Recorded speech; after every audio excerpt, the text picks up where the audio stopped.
Danger, Dr. Danfield. The human mind is like a cave. Beyond the light, there are dark passageways and mysterious recesses. I, Dr. Daniel Danfield, have explored those unknown retreats and know their secrets.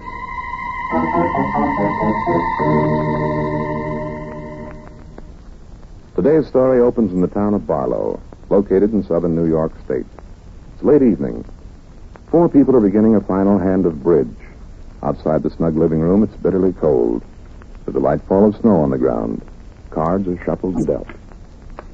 There you are, folks. Pick up your cards, last hand. Mm-hmm. We really shouldn't stay even for this hand, snowing the way it is. Long drive back to Townsend. Oh, 10 minutes won't make much difference. It stopped snowing an hour ago. What do you bid, Bill? Well, look at my cards straighten out here. Okay, I'll bid a spade. Blanche? No, I could double bill spades. I'll bid 2 diamonds. There you go, talking across the board again. Oh, wasn't I? Only said... Oh, forget it. Sam, what are you bidding? Sam. Huh? Oh, let's see here. Good heavens, he's drunk again. I'm not drunk. Sober's a judge. Let's see, Oh, Sam, you are drunk. What am I going to say to your mother? How could he be drunk? We've only had 3 bourbons each. Yeah, 3 bourbons each. How about that, Sam? You killed the rest of the bottle when you went out to mix those last ones? You're all crazy. Sober's a judge. I'll bid 5 spades. 5 spades? Oh, what's the sense in playing anymore? Come on, Sam. We might as well get started. No, wait a minute. I want to talk to this jughead. Now, look, Sam, I'm your best friend, and I'm telling you, if you keep on with this drinking, it's going to get you down. That's so? Yeah, that's so. Some people can handle liquor and some can't. You happen to be one of those who can't. Why don't you face it? Oh, Bill, there's no use talking to him when he's in this condition. Yes, there is, too. Sam always remembers everything that's said when he's drunk. I think Bill should talk to him. I wouldn't care so much if his mother weren't visiting us. She'll blame it all on me. See? My little woman doesn't care if I drink. It's only my mother she's thinking about. Sam, you know that's not so. It's so. You are being hard on him, Blanche. After all, Sam works hard, and drinking relaxes his nerves. Where have I heard that crack before? Sure he works hard. So do I. So do a lot of guys. Just because Sam makes more money than the rest of us doesn't mean he works any harder or has the right to drink himself into a stupor. Oh.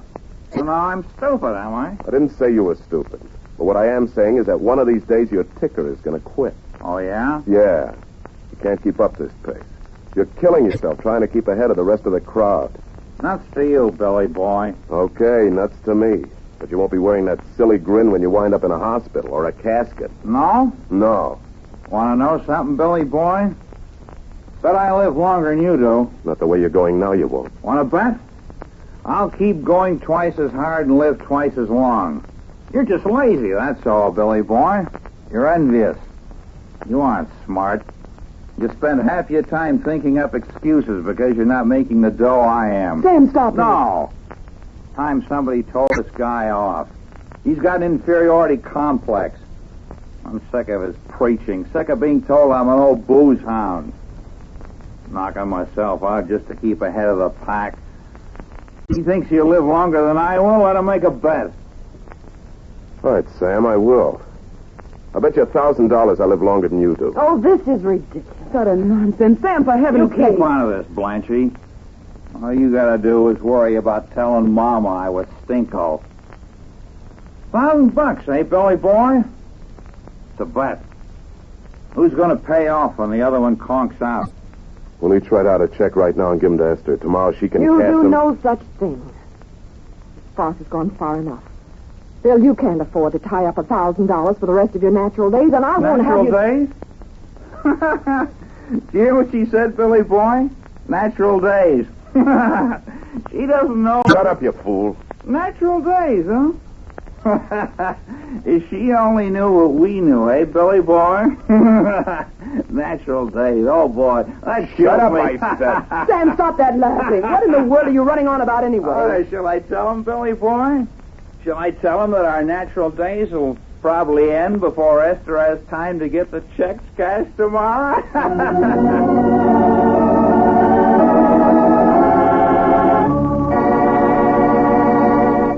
In a moment, we'll return for the second act of Danger, Dr. Danfield, but first...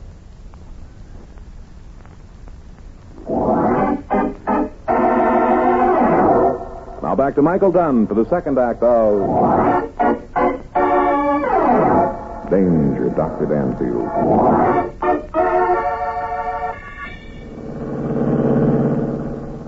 Well, Rusty, now that it stopped snowing, we ought to be back in New York in less than an hour. I almost hate to get back, Dan. We had such a wonderful time up at Lake Placid. Yes, it was pleasant. Rather a romantic spot, Lake Placid. What was that you said? I said we had a nice vacation.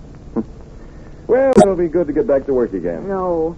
And I was sure that you said, Dan, look. Yes, I see. A young woman standing on the road waving her arms. Don't stop, Dan. It might be a holdup. I doubt it, Rusty. That young lady's in trouble.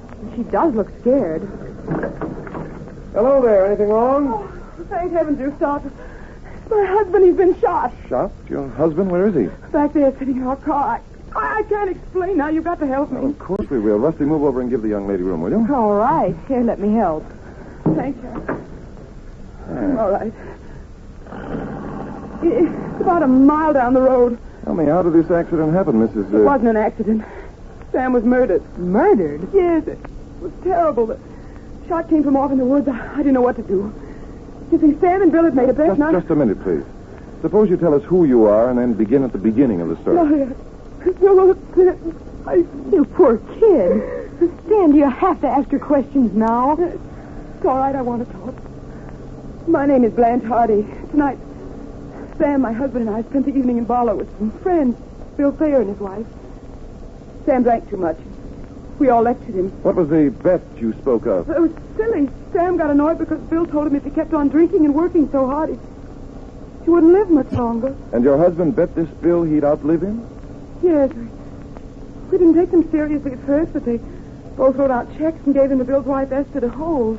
And you think that Bill shot your husband in order to win the bet? Oh, no. I don't know what to think. Sam's mother's staying with us. I didn't want her to see Sam drunk, so I drove into an old wagon road on the way home, hoping that Sam would take a nap and sober up. And that's when he was shot? Yes. Sam was just drunk enough to be stubborn. He turned the heater on, sat there talking, laughing about the bet he'd made with Bill. How long were you there before it happened? About 30 minutes, I should think. For a moment, I didn't realize what had happened. I just sat there stunned. Sam had fallen sideways. I spoke to him. He didn't answer, and I guess I lost my head. I don't blame you. Tell me, do you remember what you did, Mrs. Harding? I got out, started to run. Suddenly, I realized I was going in the wrong direction. I turned and came partway back. Saw moving lights, knew it was an automobile passing on the road. I guess otherwise I would have become lost. And you can think of no one else but this Bill Thayer who might want to see your husband dead? Oh, but you mustn't say that. Bill wouldn't want to see Sam dead. They were good friends. Slow down, please. I think it was along here. Oh? Yes, there's the wagon road going into the woods. There's the tire tracks, all right. Yes, I see them. You two stay here, will you? Dan, I'm going... No, you're not, Rusty. The police would never forgive us if we messed up this new fallen snow with a lot of footprints. Hand me the flashlight from the glove compartment. I guess you're right. Here you are. Thank you. You better close the door and keep the heater going. It's pretty cold. I'll be back in a minute. Be careful, Dan. You don't suppose the man who shot Sam's still around? I doubt it. Besides, Dan can take care of himself. I don't know what I'd have done if you hadn't come along. Would you mind telling me your name? Oh, I'm sorry. We should have told you before. Dan is Dr. Daniel Danfield, and I'm his secretary, Rusty Fairfax. Dr. Danfield, the crime psychologist? Yes. Well, then perhaps he can find out who shot poor Sam. He probably will. He likes to get mixed up in this sort of thing. Oh, here he comes back. Find anything, Dan? No, not much. What do you mean, not much? I mean, Rusty, that it looks as though it might have been Mrs. Hardy who had drunk too much at the party and not her husband. What are you talking about? I didn't find your husband, Mrs. Hardy. In fact, I didn't find your automobile. There's nothing back there but a single set of tire tracks going off into the woods.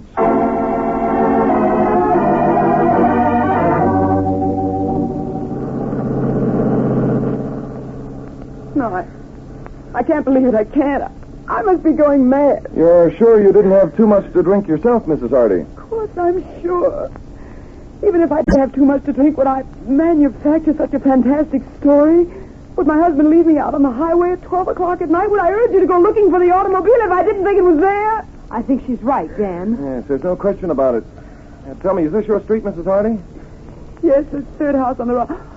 Oh, Something wrong? well, that automobile parked in front. It's ours. Dan, there's someone sitting in it. Yes, I see there is. Sam. You can see the bullet hole in the side of his head. What interests me more, Mrs. Hardy, is that the window on the driver's side of the car is open.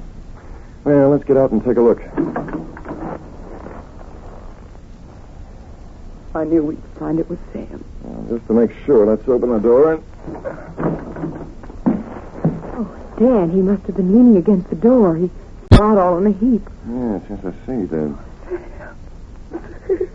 What are we going to do, Dan? We just can't leave him here. We'll have to, Rusty, until I can get hold of Captain Otis of the state police. Otis, I think, will be very much interested in this case.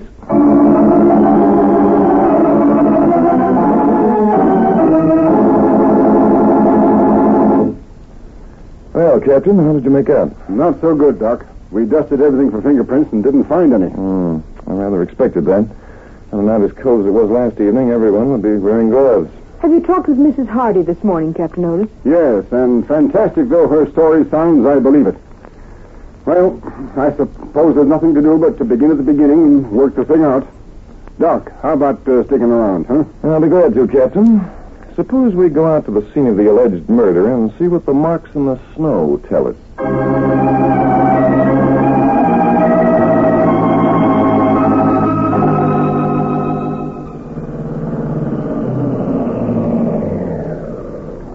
There we are. Come on, let's get out. Well, there's a set of tire marks made by Hardy's car. I can check those easily enough. And those footprints were made by Dan last night. I see. Well, how about that other set of footprints, the ones in the tire tracks? Say, there is another set. Someone walked in the tire tracks. Walked in but didn't walk out. Why, they were made by a woman. It seems strange that they went into the woods and didn't come out. Yes. Well, that's where the car was parked. And the footprints we've just been following end right here. How about that set over there? Well, those, Captain, I think, were made by Mrs. Hardy when she left the car. She said she ran into the woods away before she realized she was going in the wrong direction, remember? And how about this set of footprints that lead in from the road and end here where the car was parked? I think we'll find, Captain, that those were made by the person who drove the car back to the Hardy home. But Dan, there's only one set of tire tracks going off into the woods. Naturally, there would be, Rusty. The chances are that this wagon road swings back to the main highway or possibly intercepts another road over beyond. That sounds reasonable. But before we check it, let's look around here some more. It's a good idea, Captain. Let's see now. Hardy was shot in the left side of the head, so the killer must have been over in that direction. Right you are, Doc. All right, let's go. He couldn't have been very far away because of the heavy undergrowth around here. He was probably standing over there near that big pine. You're right, Miss Fairfax. Here's the footprints in the snow. Yes. Well, there's no doubt these were made by a man. There are two sets.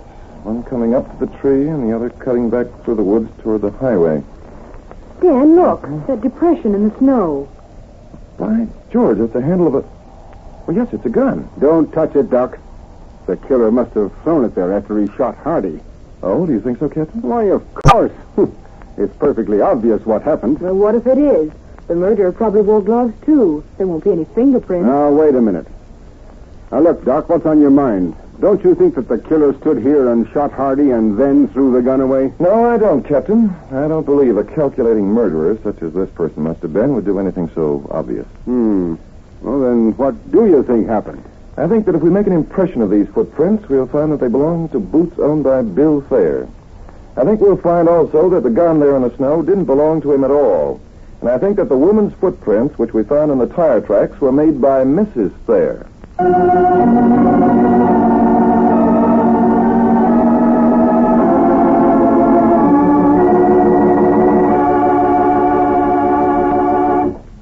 In a moment, we'll return for the third act of Danger, Dr. Danfield, but first...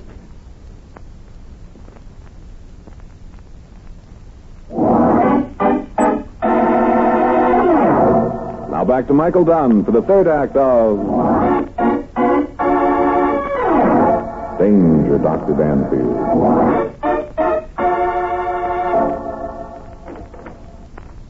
Oh, hello, Esther. Expecting company, Bill? What makes you ask that? All morning long, you've been as nervous as a cat. And now I find you staring up the road as though you expected a ghost to appear. Nonsense. A bit of a hangover, that's all. And you think the police can cure it? The police... What the devil are you talking about? Isn't that what you're worried about, Bill? Isn't it a police car you expect to see coming down the road? For heaven's sakes, what are you getting at, Esther? I know, Bill. Know what? About you. And Blanche. About me? I don't know what you're talking about. Yes, you do, Bill. Look, Bill, don't lie, please. It'll only make matters worse. I understand. Understand what? That it was only a harmless little flirtation. Blanche is very attractive. But she's not for you, darling. I see. How long have you known? Doesn't matter. Nothing matters now except that I still love you. And I'm not going to let it make any difference. And you don't have to worry about the police. Why should I worry about the police? I followed you last night, darling. When you said that you were worried about Sam driving home because he was so drunk, I knew it was just an excuse. It wasn't an excuse. I was worried. Oh, Bill, stop lying. Sam wasn't even driving. Blanche was at the wheel. Well, she wouldn't have been for long. You know how Sam is when he's drunk. Yes, that's right. Sam was at the wheel when he was shot. Wasn't he, Bill? What did you say? Oh, darling, why won't you trust me? Why won't you believe that I'm trying to help? Help?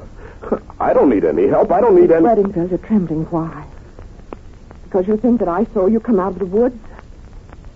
I did, you know. I heard the shot, and That's where you were last night. Oh. Who's that? It's the police. Esther, you can't. Don't you worry, mustn't... darling. Don't worry. I won't. It's you I want. No, please be fast. Take control of yourself, darling. Don't let them see that you're nervous. I'll let them in.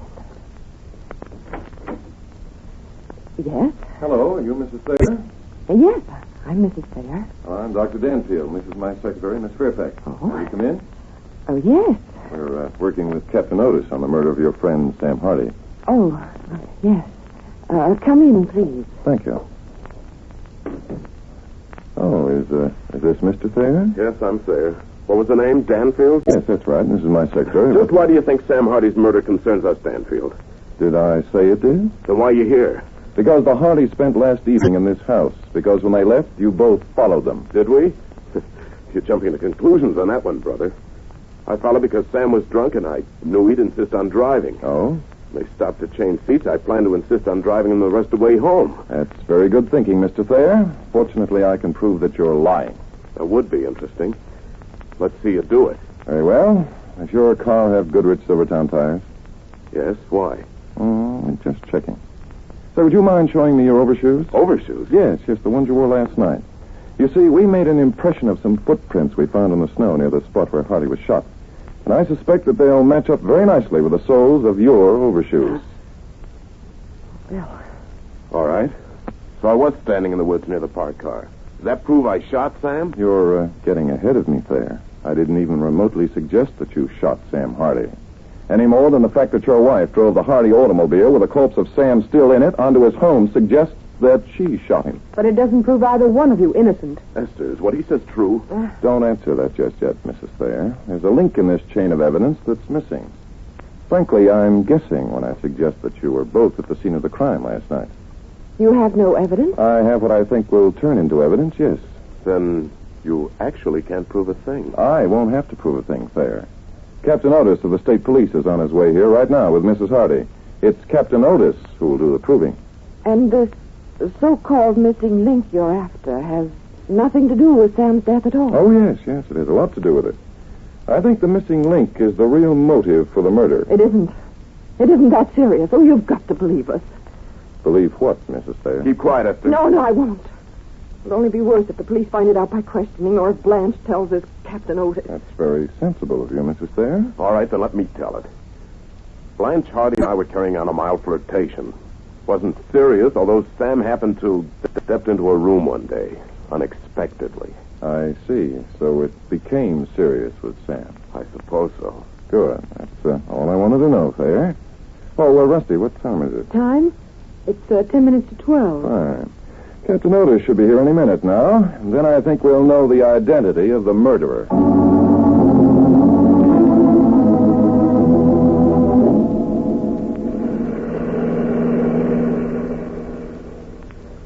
Doc Danfield and I have been checking our notes all morning, Mrs. Hardy, and we're reasonably sure that the footprints we found near the scene of your husband's death were made by Bill and Esther Thayer. But why would either one of them want to murder Sam? Why? They were our best friends. Oh, possibly it was because of the bet the two men made. Oh, no. Even you must realize that one intelligent man wouldn't murder another just to win $1,000 bet. Oh, then there must have been another motive. Well, they couldn't... Oh, no, wait a minute. Yes? No, it's too silly to think of. No, I know I must be wrong. Wrong? Wrong about what? About thinking that Bill could possibly have shot Sam because Bill was interested in me. That's the oldest motive for murder in the world, Mrs. Hardy. There was nothing serious. Bill wouldn't commit murder. I know he wouldn't. Well, possibly not. I haven't met this Bill yet. Oh, is that the Thayer home? Yes, the one with the car parked in front.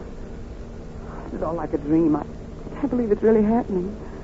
Bill and Sam were such good friends. The line between love and hate is finely drawn, Mrs. Hardy. Now, let's go on in. Dan and Miss Fairfax are waiting for us.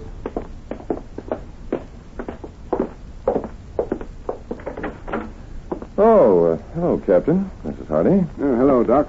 Hope we didn't keep you waiting. No. Everything was very nicely timed. Dr. Danfield, has Bill? Admitted shooting Sam? No, Blanche, I haven't.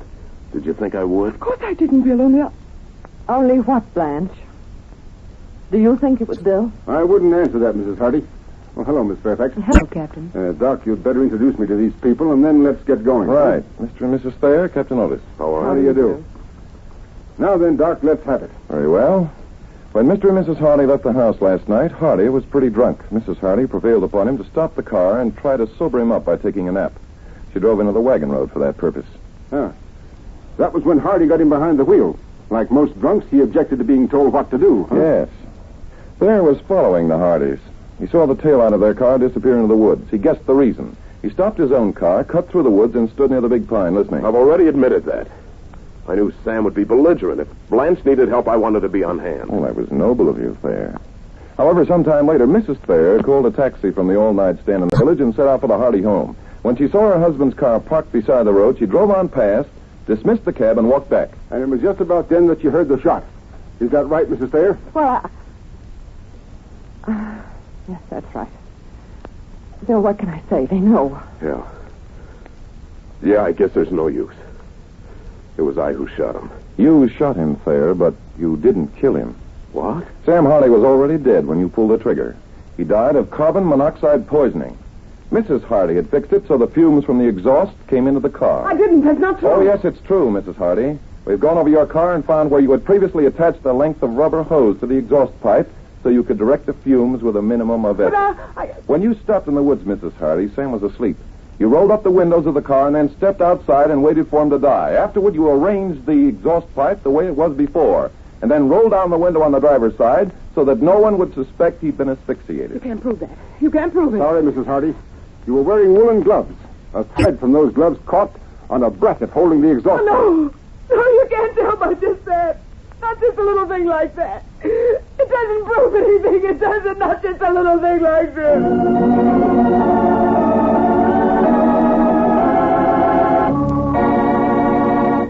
In a moment, we'll return for the conclusion of Danger, Dr. Danfield, but first...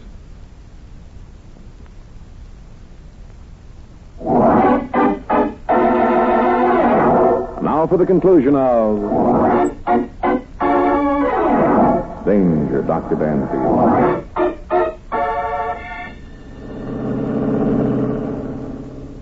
Just for my benefit, Dan, will you go on with that story and clean up the loose ends? Loose ends, Rusty? Yeah. Let's face it, Doc. There are plenty of them. You must have been pretty sure it was Mrs. Hardy who was guilty in order to ask me to back up your bluff about the thread from the woolen glove catching on the bracket of the exhaust pipe. Oh, I was, Captain. And what I can't understand is, why didn't Mrs. Thayer see Mrs. Hardy when she ran from the woods and started up the highway? Well, Mrs. Thayer did see her, Rusty. Naturally, she didn't give her presents away because she knew that Bill was in the woods and was practically sure it was he who fired the shot. Well, that makes sense. But look, Doc, How were you so sure that Blanche Hardy had asphyxiated her husband? Because, Captain, by the time we found Hardy's body in the car in front of his house, rigor mortis would have set in if he had been shot, and it hadn't. You see, rigor mortis never sets in when a person dies of carbon monoxide poisoning. Say, that's right. When we opened the door of his car, Hardy's body fell out and crumpled up in a heap. Wouldn't have crumpled up like that if rigor mortis had set in. That's right, Rusty. Why didn't you tell me about that in the first place, Doc? Because, Captain, proving that Mrs. Harley was lying and proving her guilty of murder were two different things. I wanted to establish her motive first. Oh, that wasn't the only reason. Well, no, it wasn't. Frankly, I had to have material for a lecture I'm delivering tomorrow night. Well, Dan, we did have a nice vacation anyway. You know, Rusty, if Captain Otis weren't here, I'd end our vacation with a proper gesture. As a matter of fact, I think I will anyway.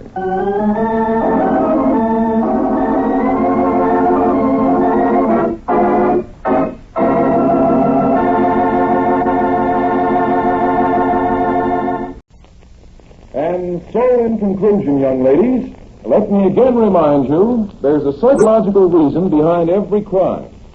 Now, once we have that reason, we have the motive. And once we have the motive, the finding and apprehension of the criminal is merely a matter of police routine. And as for murders, we find that the greater percentage result from the psychological reactions to frustrated ambitions, jealousy, and hate. I thank you. Young ladies, please. Thank you so much, Dr. Danfield. Smithfield College is honored by your presence. The honor is all mine, Dean Chase. Now I believe Miss Fairfax and I'll run along. Ready, Rusty? Right with you, Dan. Goodbye, Dr. Danfield. Goodbye, Dean Chase. Now, how did you like my lecture, Rusty? Well, Can I have your autograph, Doc? Of course. Here, let me have your book. Yeah. There you are. Oh, thank you. Danny.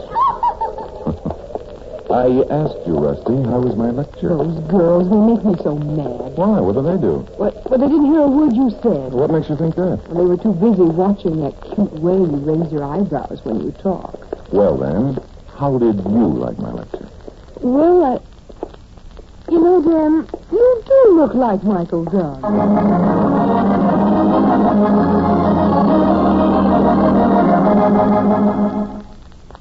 Dr. Danfield, student of crime psychology, has many times provided the police with a solution to a baffling crime. There's an interesting case ahead for the doctor today. We'll call it the case of the little meteorite who wanted to be a star. Well, I'm disappointed in you, Rusty. You, of all people, not listening to my lecture. Oh, I've heard it before. Still snowing out? What a hotel. My room doesn't even have running water. Of course not. Neither is mine. Rusty, is it still snowing? Just as hard as ever. Well, I guess that's it. If this keeps up, we won't get out of this town for a couple of days. Well, at least not tonight. Oh, what do they do on a snowy night in Elmhurst? Oh, what do they I've got a couple of good ideas. What, for instance? Well, there must be a theater in this town. Oh, yes, there is. I noticed it this afternoon. Tonight they're playing vaudeville. Vaudeville? I thought vaudeville was dead. It is, believe me. This is just some they resurrected.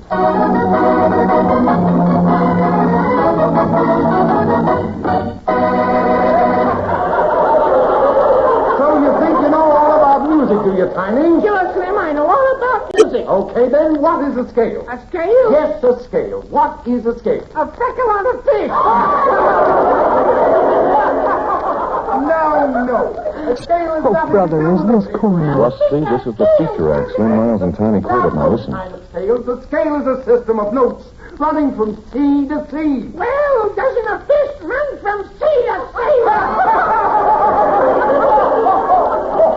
Forget about the fish, Tiny. A scale starts with dough. Oh, money. No, not money. Not money? Of course not.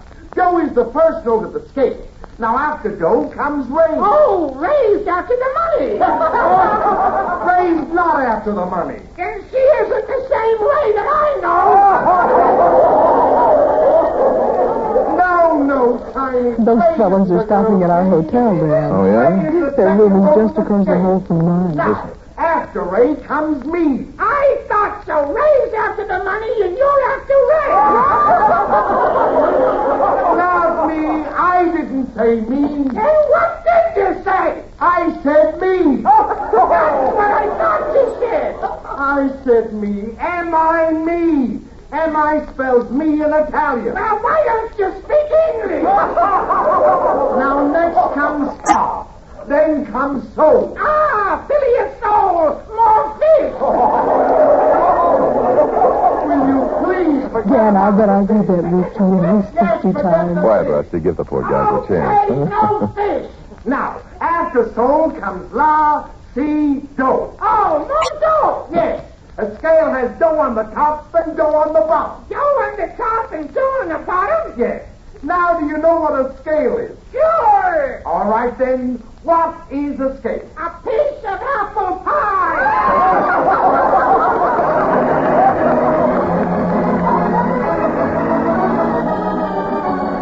Boy, did you stink tonight. What do you mean, me? Come on, let's take another bow. I can smell you clear down to Boston. Oh, yeah? Hey, another bow.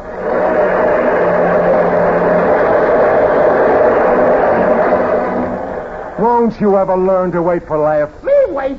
Why, you jumped all over. Oh, hiya, Peaches. Hi, Tiny. Gee, your voice was swell tonight. Oh, I was okay, but Slim here, brother, what a lousy straight Why, you silly-looking fat ape. I can find a better comic than you down at the zoo. Boys, what do you want to do? Break up good act? Oh, nuts. I'm going to change. Yeah, me too. Well, I got a song to sing. See you after, Tiny. Yeah, see you after. Brother, if it wasn't for Peaches, I'd quit the act right now. I may do it anyway. That's another thing. That Peaches dame. Why, she's a No, troublemaker. I'm warning you. Don't you say anything about Why, that Peaches. little bum, she's the reason for all our... Ah, shut up. If it wasn't for her, we... Shut up. Don't you tell me to shut up, you little squirtle. You slap me. Next time, I'll knock your teeth out. One of these days, I'm going to kill you for that.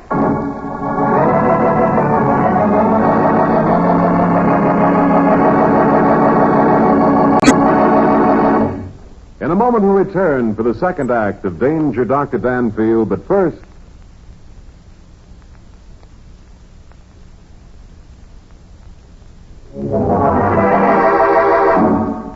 Now back to Michael Dunn for the second act of Danger, Dr. Danfield.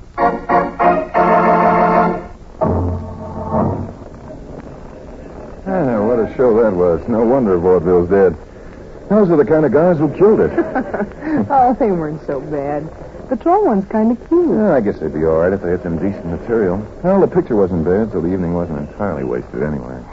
Would it ever stop snowing? I guess not, Rusty. Well, here's the hotel. And what a hotel. Must have been built before this country had Indians. Well, at least it's a roof over our heads. These gaslights really get me. Huh? Dan, that was a scream. You say the cutest things, Rusty. No. Come on, it came from upstairs. Sounds like our landlady, Mrs. Maine. Yeah, she's got a voice like an air raid alarm, too. Come on in here, Rusty. Mrs. Maine, what is it? What's the matter? Dr. Danfield, I'm so glad you're here. Oh, this is terrible, terrible, terrible. What is? Look. Dan on the bed. Yes, I see. Our little vaudeville friend. The fat one. And he's as cold and stiff as an iceberg. Oh! Oh, stop it, Mrs. Maine. Try and get a hold of yourself. Dan, I need a cigarette. Rusty, don't light it. This room is full of gas. Yes, he's dead, all right. Asphyxiated. There must be a leak in the light fixture. Oh, dear, the poor man. Now, Mrs. Maine, how did you discover I that... was coming up to deliver this telegram. All the actors stop here. I thought it might be important. A telegram? For Tiny Well, here? it was for the both of them. Actors always get telegrams. Oh, poor man. Mrs. Maine. Mrs. Maine, please. Coming down the hall, I smelled gas. Actors are such nice people. I knock on the door. There wasn't any answer, so I opened the door, and I comes in, and there he was, just as stiff and cold as an iceberg. Tell me, Mrs. Maine, Tiny's partner, Slim Miles, is he around? Oh, a wonderful man, a fine actor. I saw him down to Calvin. He gave me a ticket. I know, but have you seen him tonight? Number 14. Yeah, I know my own role when I see it. There it is. There it is, right Your there. wonderful band seems to be staggering in. Hello, folks. This here a friend of yours? I picked him up for being drunk and disorderly. Bring him right in, will you, officer? Okay. Yep. You know, with his load, that makes 2 loads I'm carrying. Such jokes. Now, don't anybody light a match. You ain't his partner, young fella. I know you ain't. I seen him down to Calvin. Well, he give me a ticket. No. His partner is over there. Sleep, eh? No, dead. What? What's that? Who's dead? Tiny is, Slim. Can't do this to me. Tiny can't do this to me. I'm afraid it's already been done. Slim, there's a telegram for you. I wish you'd please open it. Telegram? Give it to him, will you, Mrs. Maine? Here.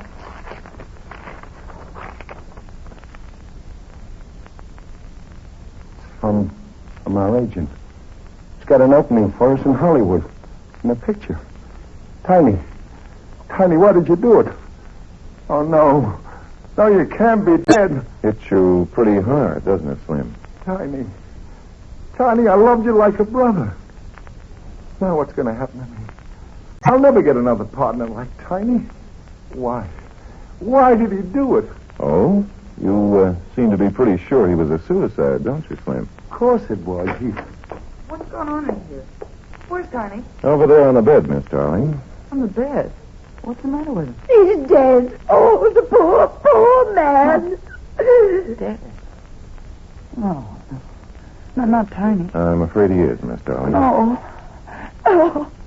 Quit putting on an act, Peaches. Miss Darling, please. Please, try and get a hold of yourself. But Tiny and I... Rusty, help me, will you, please? Take Miss Darling to her room. Of course, Dad. The rest of you had better go to your rooms. And Mrs. Maine, lock the door, please, and give the key to the chief.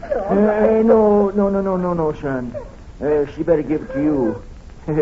No, I'm not much good in investigating cases. All right, if you wish, Chief. Come on, Miss Darling. Rusty? No, honey, don't cry.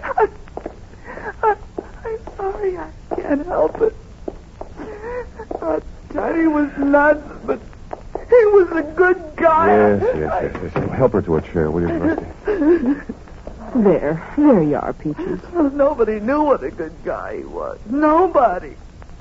Dr. Denver, you just got to find the guy who killed him. Oh, and you think he was murdered? Of course he was murdered. Tiny didn't want to die. He had everything to live for. I'm afraid, Miss Darling, that everything points to an accident. But how? Well, it could have been one of several things. Tiny could have come home intoxicated, for instance. Oh, but he wasn't. I met him after the show. We had one drink with Slim and then came straight to the hotel. Tiny was tired.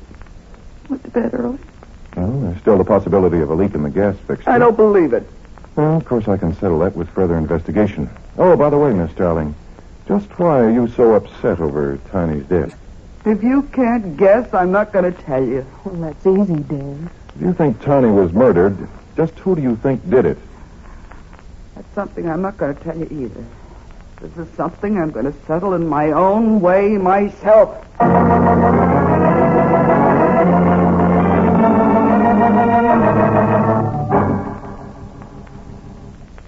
I'm not a bit satisfied. This was an accident, Rusty. Well, it looks simple enough to me. What's worrying you? Well, Miss Darling, for one thing, and this light fixture for another. Doesn't sound reasonable for it to spring a leak all of a sudden. Well, gas will leak if there's a hole. Yes, if there's a hole. Oh, hand me a match, Rusty, will you? Here's my lighter. Thanks. Yeah, now, if there is a leak, it'll burn when I hold the flame around. Gosh, this fixture is up high. I can hardly reach it. There. Now, you see, Rusty? No gas leaking out of this thing. Well, that means... That means somebody turned it on. You better have this valve checked for fingerprints, Rusty. This has to be either suicide or Peaches is right. It's murder.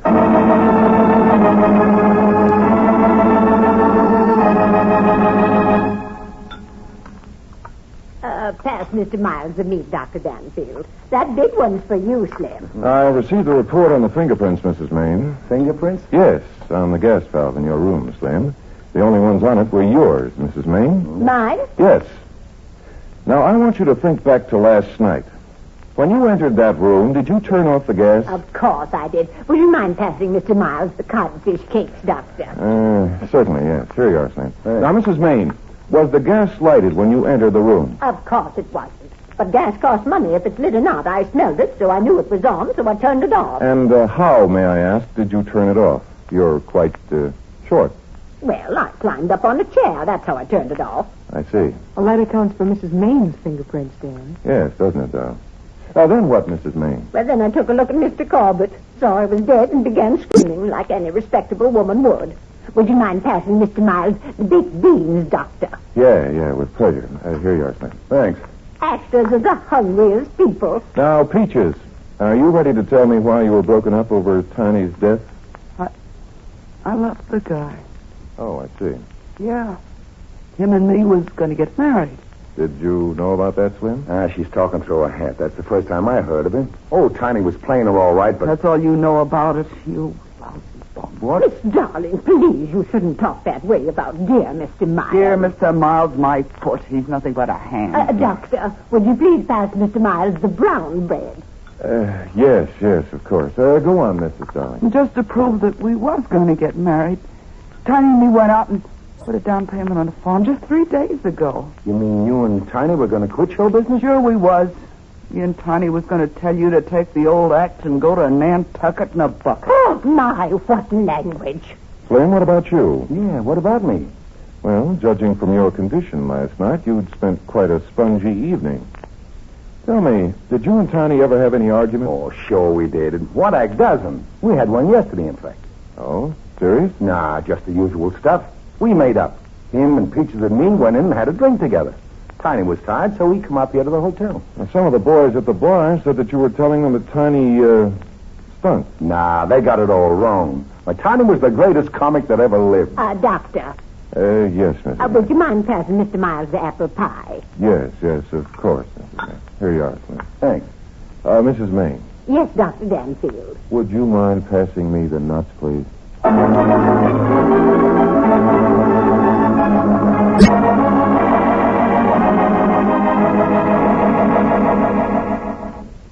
In a moment, we'll return for the third act of Danger, Dr. Danfield, but first...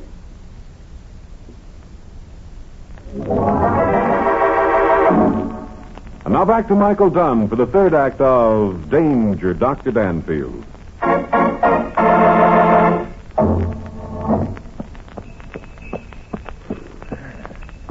Oh, Danny, what a beautiful day. Yes, isn't it, Rusty? The snow has stopped snoring, the wind has stopped blowing. Oh, by the way, did I tell you that Elmhurst was my hometown? You know, I used to live on Elizabeth Street. Do you mean that people are actually born here? That is not very funny, Rusty. I'm sorry. Dan. What? My hands are cold. Well, why don't you sit on? Oh, Dan.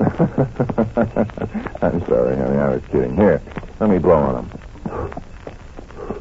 What are you coming way out here for? Oh, I thought you'd like a sleigh ride. Oh, I do, but what are we coming way out here for? Well, I can't quite reconcile that statement that Peaches made that she and Tiny were going to be married. Fine, Dan. Oh. Now, if you'll hold them, they won't get cold again. Sure. Look, no hands. Oh, well, the horse probably knows the way anyway. What's the matter with Peaches and Tiny getting married? And what's driving way out here got to do with it? Well, despite the fact that Peaches talks kind of rough, she's a very beautiful girl. And strictly Broadway, if you know what I mean. Why would a girl like that want to marry a homely, fat little man like Tiny? Because she loves him. Well, if she does, she's got more character than she's shown us so far. After coming out here, I want to check up on that farm story. See if they really did make a down payment. And, incidentally, while we're on that subject, this must be the place. Look at it, Dan. A rocky and run down it is. Yes. Hold there, Dobbin. Hello! Howdy, what you want? Want to talk to you a minute. Say, Dan, it's the policeman. The one who brought in Slim Miles last night. Yes, I see. What do you want? Oh, you, Dr. Danfield. Yes, Chief. I just wanted to ask you a few questions. Yeah, go ahead, shoot. Sonny, do you own this place? I sure do. Did Tiny Corbett and Peaches Darling make a down payment on it? I mean, before Tiny died, of course. Yes, but they did. Now I suppose he'll never sell the place. Or do you suppose he went and committed suicide first? He probably came out and looked at his farm when it wasn't snowing. You believe it was suicide, do you? Of course I do. Couldn't have been anything else. Okay, Chief, that's all. Oh, if you're in town tonight, you better drop by the hotel. I might just happen to be able to close the case. Close the case, huh? Yeah. Well, if it's just the same to you, I'd rather you'd open one. That's a joke, sir. See you later, Chief. Bye, sir. Get up there, Dobbin. Well, Dan, you didn't learn much there. Oh, but I did, Rusty. Yes? What? You were right. She really loved the guy. Oh, jingle bells, jingle all the way. Oh, what fun it is to ride in a one-horse open sleigh.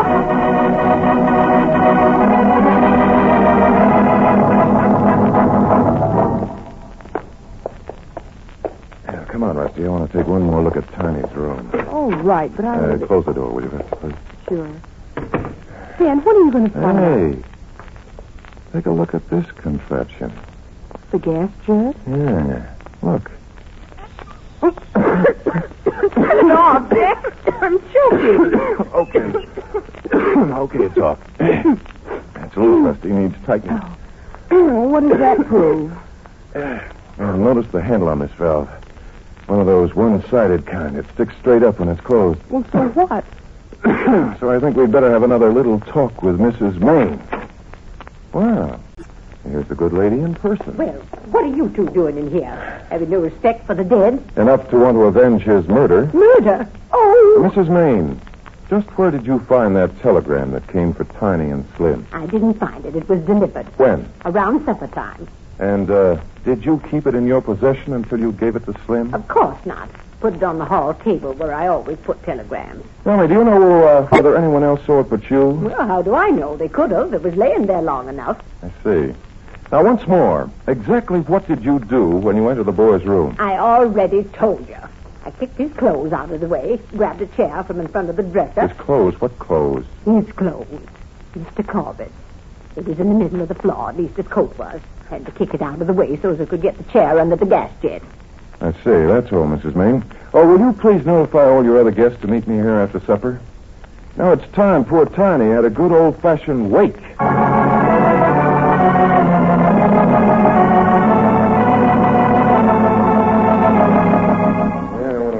Well, they all here, Rusty? I think so. Let's see. Slim, Mrs. Miles, Peaches, and, oh, yes, the Chief. Well, glad you could come, Chief. By the way, is there anything you'd like to say? No, go ahead, son. It's your party. Thanks. I don't see why you had to drag everybody Quiet, down. Peaches. Dan knows what he's doing. Now, as we all know, Tiny was killed, asphyxiated by gas escaping from the gas jet. Sure, we know. A leak. But it wasn't a leak, Slim. Somebody turned the gas on. Poor man. He must have come home and turned on the gas and forgot to light it. Sure, that was it. Must have been. Tiny was drunk. He'd had some drinks and... Didn't you say he had just one drink, Slim? Well, yeah. But him and Peaches probably stopped in somewhere else and had some more. That could be. But how do you account for the fact that Tiny's coat was lying directly under the gas jet when Mrs. Maine came in? His coat. Tiny? Yes. She had to kick it out of the way in order to get a chair to turn off the gas. I don't know. Well, let me give you my idea. Let's suppose Tiny did have a few more drinks. He comes in pie-eyed, takes off his coat, and hangs it up on the gas jet. Yeah. The gas jet is loose. The weight of the coat gradually turns it on. Now, as the handle on the valve comes down under the weight of the coat slips off and falls to the floor. Tiny is asleep. The room fills with gas. Tiny dies. Oh, the poor man. Then, Dan, you say it was an accident. No, Rusty, it was murder. But you said... I said it was murder, Slim. Tiny couldn't possibly have hung his coat on that jet. Why? Why couldn't he? Tiny wasn't tall enough, Slim. To do a trick like that would take a man as tall as... Well, let's say a man as tall as you.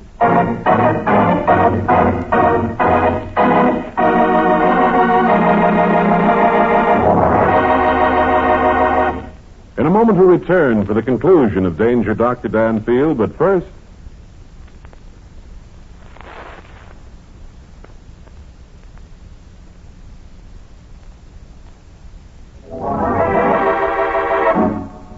Now back to Michael Dunn for the conclusion of Danger, Dr. Danfield.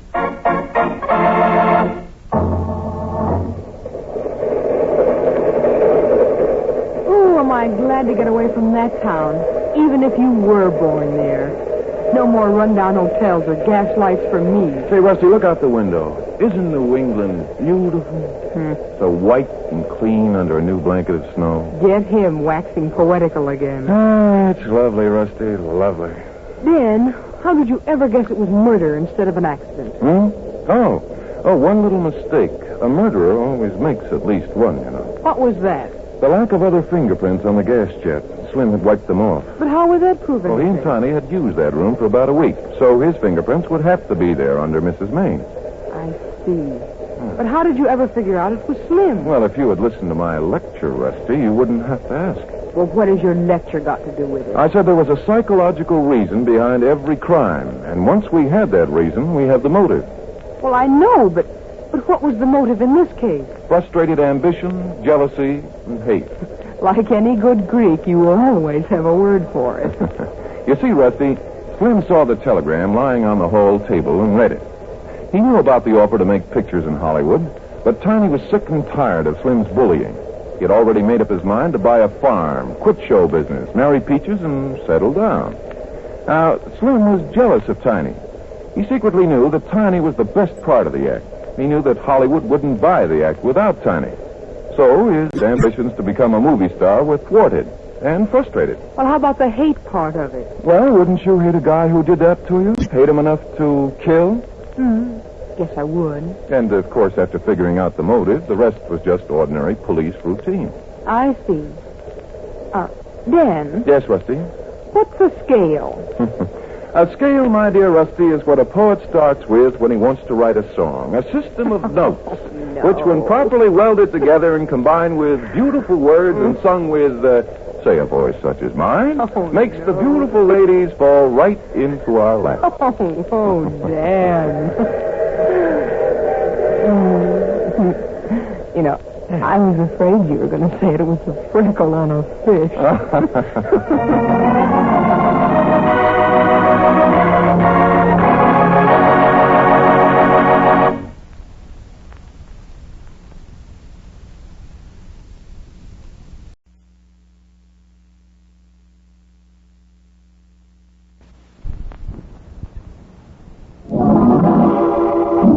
Danger, Dr. Danfield.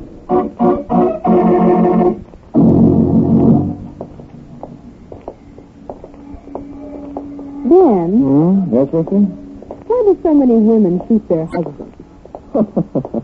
What brought that on? Well, look at the news on the Times building. Oh?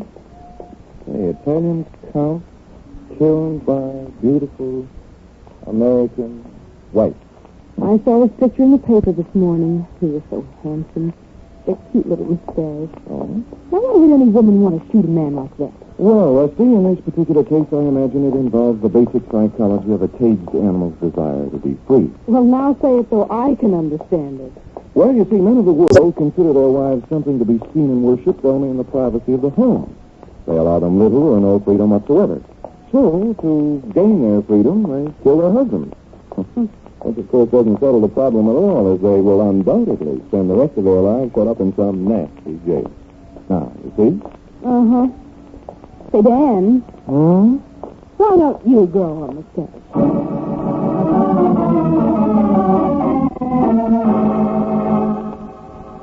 Dr. Daniel Danfield, student of crime psychology, has many times provided the police with a solution to a baffling crime.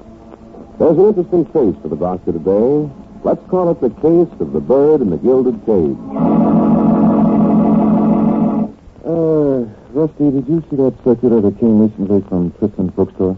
Circular? Yes, the one suggesting that I buy a copy of Barton Drake's new book as a Christmas present for a friend. Oh, Barton Drake, the detective? Uh-huh. But Christmas is over. Yes, I know, and I forgot to get a present for the guy I like most of all. Oh, who's that? Me. Oh, Dan, you egotistical. Let's see, yes, here it is. Yeah, come on, Rusty, you want to take a walk? Sure, where to? To the bookstore, of course. Isn't that where you generally buy a book?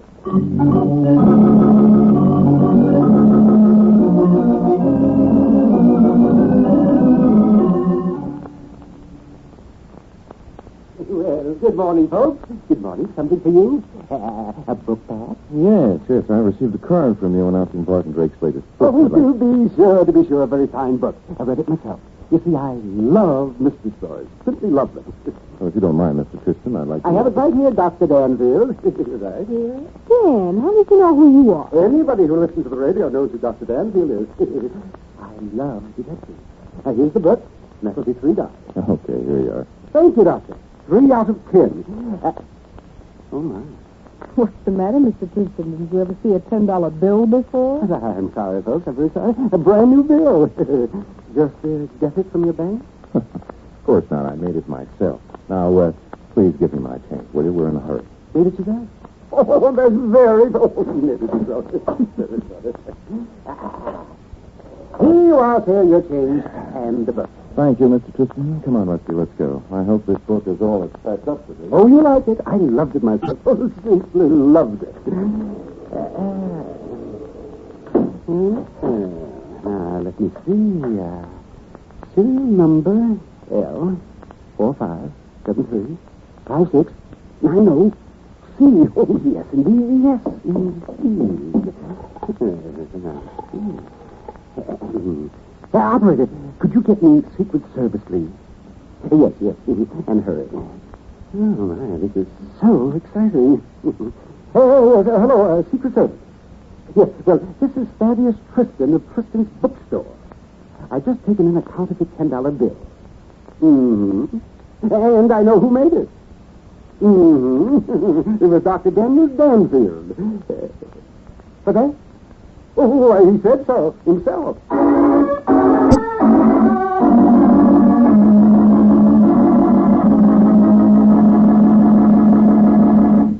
In a moment, we'll return for the second act of Danger, Dr. Danfield, but first...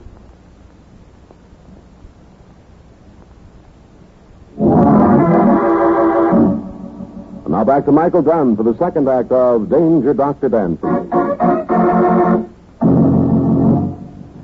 Hey, Rusty, this fellow Barton Drake isn't bad.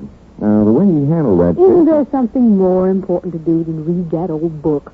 Oh, for instance? Well, for instance, talking to me. Oh, Rusty, for that I prefer soft lights and a soft living. A prosaic old office like this isn't very conducive to...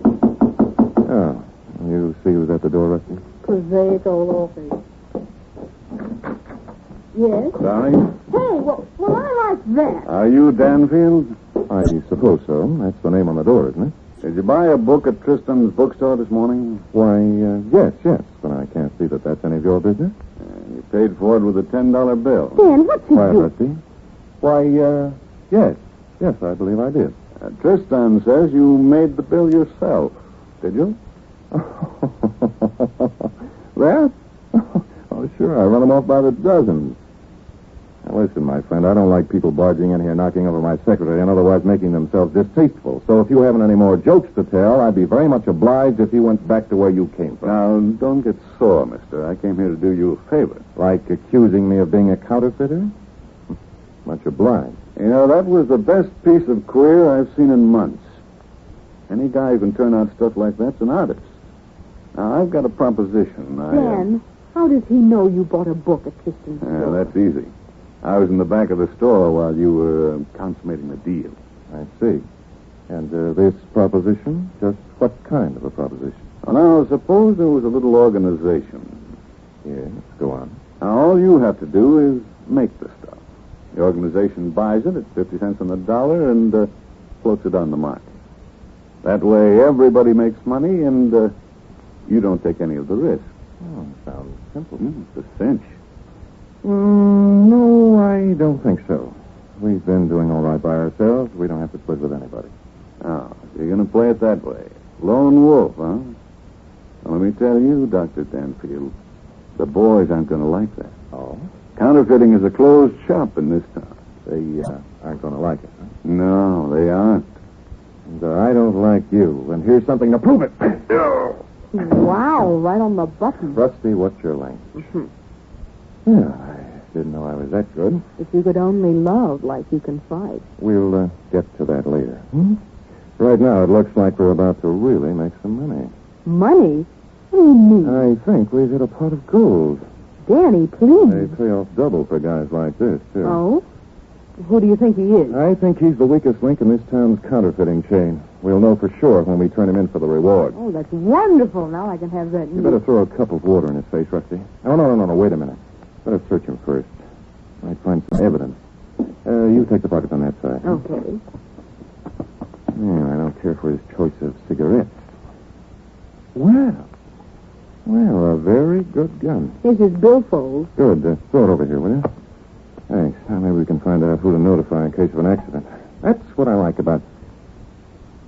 Holy cow. What's the matter?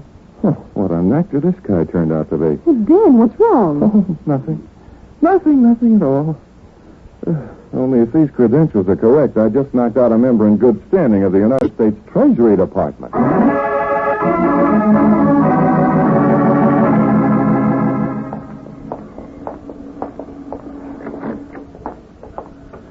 Something for you, sir? A book, perhaps? Oh, my. It's my friend from the Secret Service. Did you capture Dr. Danfield? Capture him? He hit me on the chin and escaped. Ah, he's a slippery customer. Very slippery. Yeah, not only that, but he's got a lift like a mule. When I get my hands on him, I'll take... I might be of a little help. Oh, you might, huh? Yes, indeed. I have an idea that at this very moment you can find him at Senor Castillo's art gallery. Yeah? What makes you think that? Don't make me answer that. I just know, that's all. Well, it's worth a try. But if he isn't there, I'll be back. Oh, this is so exciting.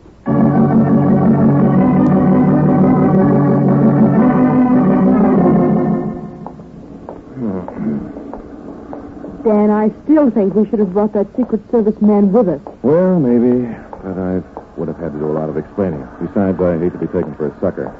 This is one case I'd like to handle myself. You actually think that Senor Castillo is guilty? Could be. However, I wouldn't worry too much about our Secret Service friend. He'll be along almost any time if I know anything about those fellows.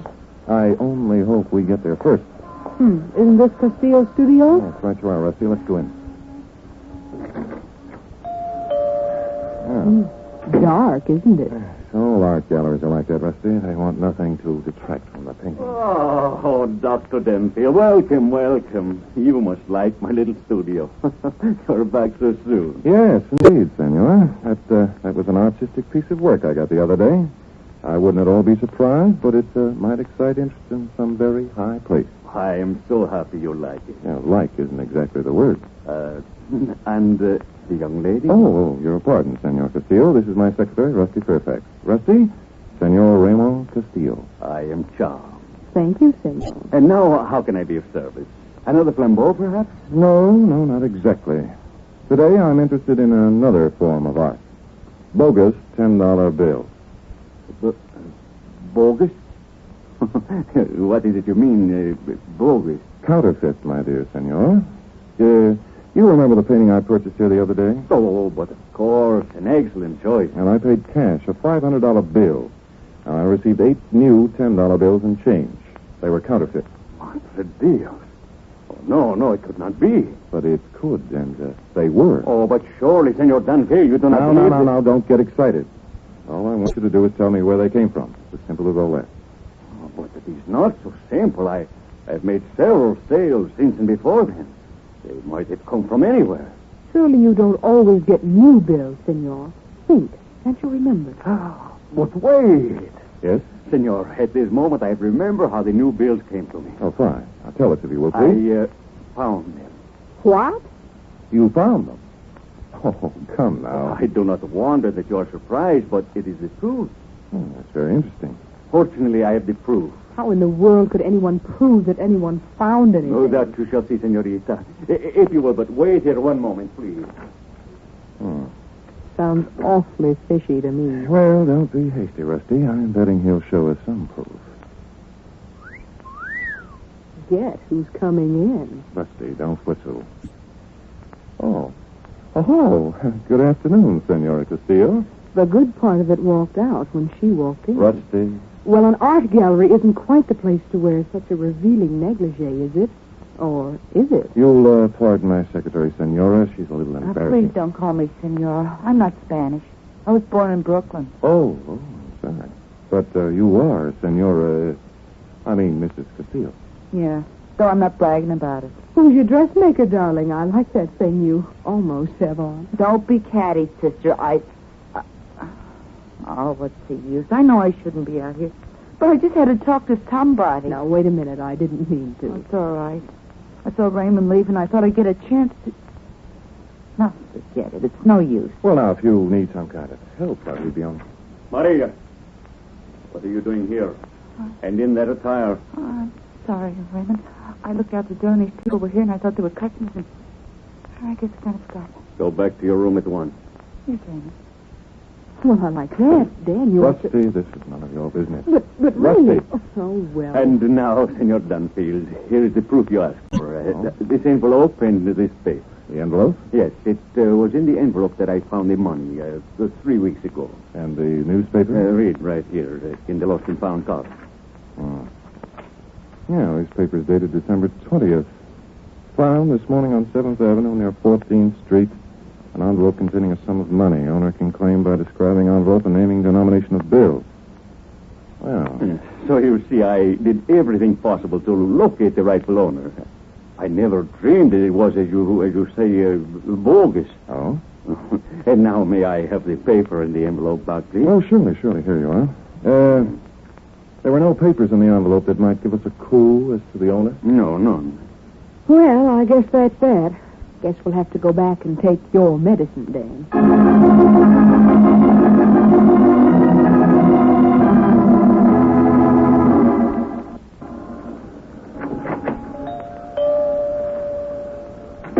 Yes, senor. You're Senor Ramon Castillo? At your service, senor. Well, I'm Maynard of the United States Treasury Department. Oh? Oh, but surely there is nothing in my poor little shop. No. I'm looking for a party of Dr. Danfield. I have reason to believe Dr. Danfield. Oh, I am so sorry, Senor Maynard. Dr. Danfield left a half hour ago.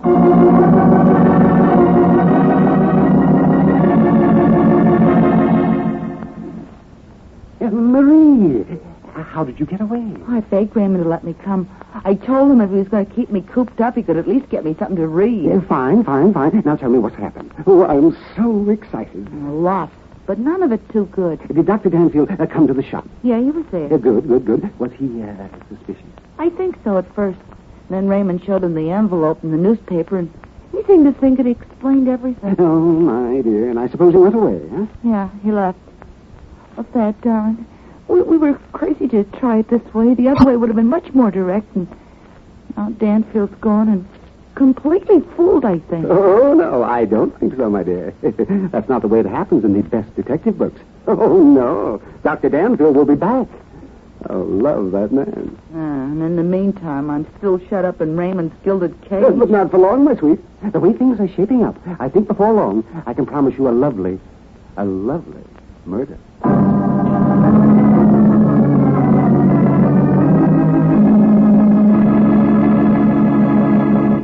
In a moment, we'll return for the third act of Danger, Dr. Danfield, but first... And now back to Michael Dunn for the third act of Danger, Dr. Danfield.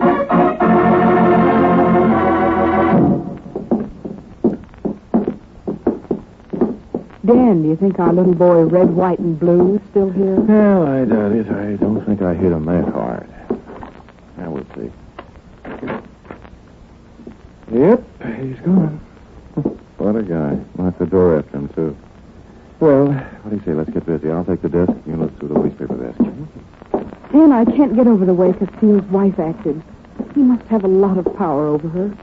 He was absolutely cruel. And all the signs show that she's beginning to resent it, too. There, Rusty, is a typical example of what we're talking about. Why women shoot their husbands. Oh, you find it yet? Wait a minute. Yeah, I think so. Is this what you want? Yes. It's the envelope which contained a circular advertising Barton Drake's new book. Here, take a look at the postmark on the envelope. It's dated December the 24th. Well, what's funny about that? Well, the circular was advertising the book as a Christmas present. It was just after Christmas. And the fact that Tristan didn't mail it until the 24th proves that he knew I wouldn't receive it until after Christmas. And therefore, I wouldn't have any use for the book for a present. Oh, what in the world would he do that for? Yeah, he wanted to get me in his store for some reason or another. Tristan's a psychological case himself, you know. He's a frustrated detective, if I ever saw one. Yes, he was sure I'd notice that date and come running. No, I still think it's just a coincidence. There are already too many coincidences in this case to ignore another one. Such as what? Such as the flap on that envelope Senor Castillo showed us. It's never been sealed. And that 3-week-old newspaper must have been lying around mighty handy. But what's the tie-up between the bookstore and Senor Castillo? Well, I'm not sure. There must be one somewhere. Tristan must have known that I had bought the painting. He must, too, have known that I had the counterfeit money, so he used a smart trick to get me into his store, hoping that I'd buy a book with one of the bills. Well, it's all beyond me. What do we do now? We're going to the newspaper office and put an ad in the classified column. Something like, wanted a counterfeiter. Would applicant please oblige by giving himself up?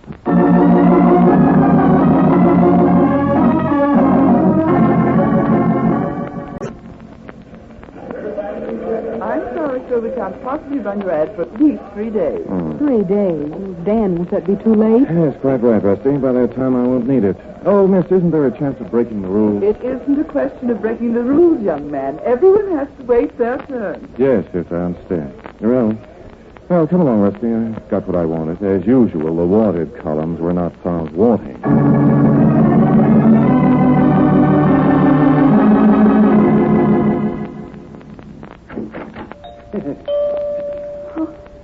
Ed, you know better than to come here. Well, I had to, Marie. I simply had to. But Raymond only stepped out for a minute. I know. I was casing the place. I saw him leave. I came to tell you that I'm going to the police. Oh, we can't do that. He'll kill me. No, he won't. Because you're coming with me. But why don't we wait until Dr. Danfield... I'm afraid Dr. Danfield didn't catch on. He's the Secret Serviceman. Our plan didn't work out at all like I read in the book. Oh, well, all right.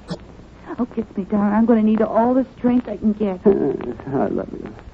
Simply love you. If Rambo could only paint a picture like that. Raymond, where did you come? You never hear of back doors, my sweet. Now, look here. Quiet. So this is your lover, Maria. This little insignificant book clerk, this pipsqueak, this... Don't you dare stick a Thaddeus like that. Maria, go to your room. I will not. He ordered me around for the last time. Thaddeus and I love each other. Nothing you can say or do will keep us apart. I think this will accomplish that purpose, my dear. Oh, a gun! Oh, isn't this exciting? But you wouldn't shoot. They never do. Don't they? Stop sniveling, you little fool. I only shot you through the arm. I suppose this is my own fault. I was foolish to allow Marie to visit the bookshop. But this is America, senor. A wife is a wife in any country, my friend. Something to be cherished and protected. It's too bad. Now you both must be destroyed. My honor permits no other solution. But Marie isn't to blame. Now, why don't you... Precede me, please. Down the steps. Raymond, a customer. The customer can wait. Perhaps it's Dr. Danfield, Marie. I knew he'd come back. I do not think so, my little friend. I was quite prepared for your Senor Danfield. No, my dears. I'm afraid your plan to get rid of me failed miserably. Now, march.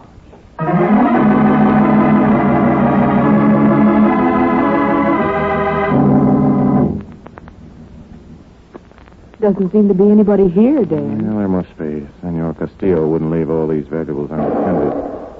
Dan, wasn't that a shot? It was, unless an engine backfired in the basement. Come on, we better hurry. Now, this looks like it might be a door over here. Yes. Here are the steps. You stay up here, Rusty. I told you to stay upstairs, Rusty. I kind of wish I had. Look. Oh, we'll line up with the others, Doctor. You also, Beatrice Fairfax. Oh. That is better. Thank you. Rusty, I'm all kinds of a fool. Oh, Dan, poor Mr. Tristan.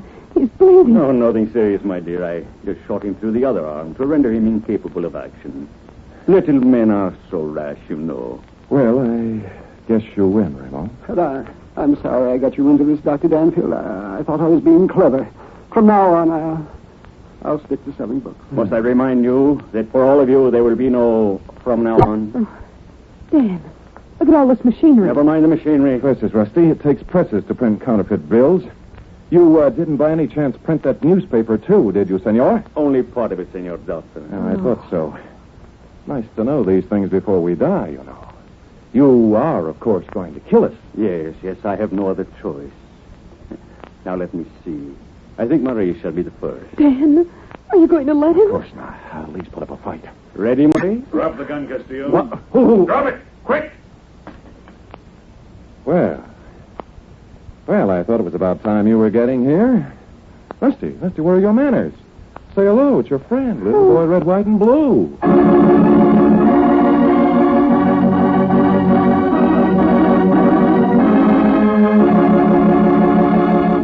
In a moment we return for the conclusion of Danger, Dr. Danfield, but first...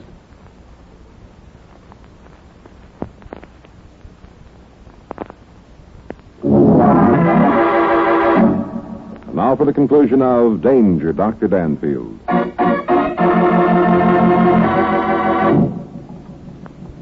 Well, Doctor, I finally caught up with you. Oh, thank heavens you did, Mr. Maynard. But how? Yeah, after I missed you here before, I simply stood in a doorway across the street and watched the place. As simple as that, huh?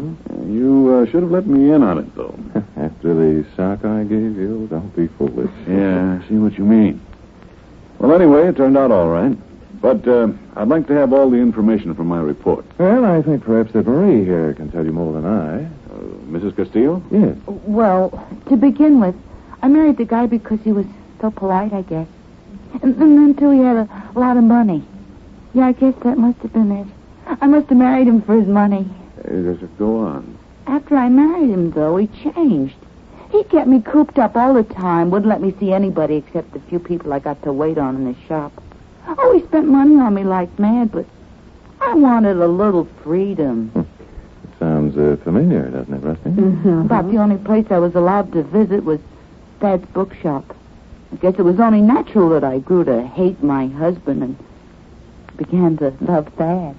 You knew, of course, that your husband was manufacturing this counterfeit money. Not at first, until I began to wonder where all the money came from. There just wasn't that much business in the studio. And then one day I discovered the presses. Well, why didn't you go right to the police? I realize now that I should have, but I talked it over with Dad, and he thought we ought to do it like they do in detective stories. Yes, I love detective stories. I simply love them. And we saw our chance when Dr. Danfield came in to buy the flambeau. I was able to give him the counterfeit bills and change, and from there on, Thad did the rest. Yes, I knew that if I could get you to spend one of the bills in my store and then notify the authorities, you would be angry and trace the bills to their source. And we wanted to do it in such a way that Raymond would never suspect that we were responsible. Yes, but that fake lost and found item of your husband's nearly threw us off the trail entirely. Oh, no, Rusty. That's where you're wrong. It was that ad that put me right on the trail. It did? Well, of course. Didn't you hear the girl at the classified desk say that all ads had to be turned in at least 3 days before publication? Well, yes. Well, the advertisement that Castillo showed us stated that he had found an envelope with valuable contents that morning. I know that. And how could he have stated that he found it that morning and had to get his advertising copy into the paper 3 days before? Oh, why, Dan, that's right. That's pretty good thinking, Dr. Danfield. Oh, Danny, you're wonderful. Yes, I am. But I'm afraid I can't take all the credit this time. Why not? Well, you see, Thaddeus Tristan and I have both read the same book, in which there's a case just like this one. It's by Barton Drake. You can buy it for $3.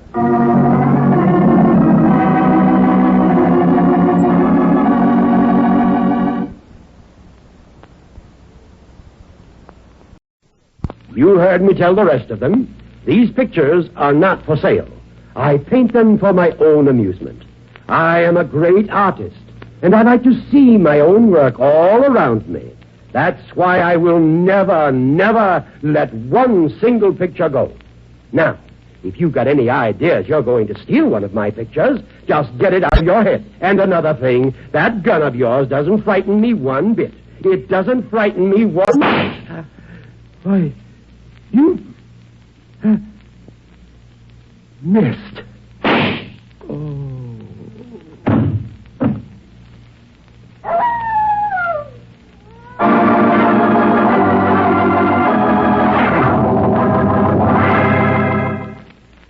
Dr. Danfield, student of crime psychology, has many times provided the police with a solution to a baffling crime. There's an interesting case ahead for the doctor today. We'll call it death paints a picture.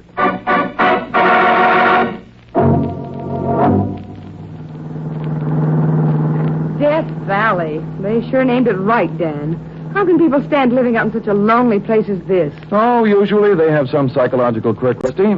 Either they've been wronged by someone, or they themselves have wronged someone. They can't stand people, so they bury themselves in loneliness. Practical escapism. I'd rather lose myself in a crowd. Then there are some people who just love the desert. Well, it gives me the shivers. Yeah, we better start looking for a place to put up for the night. You said it.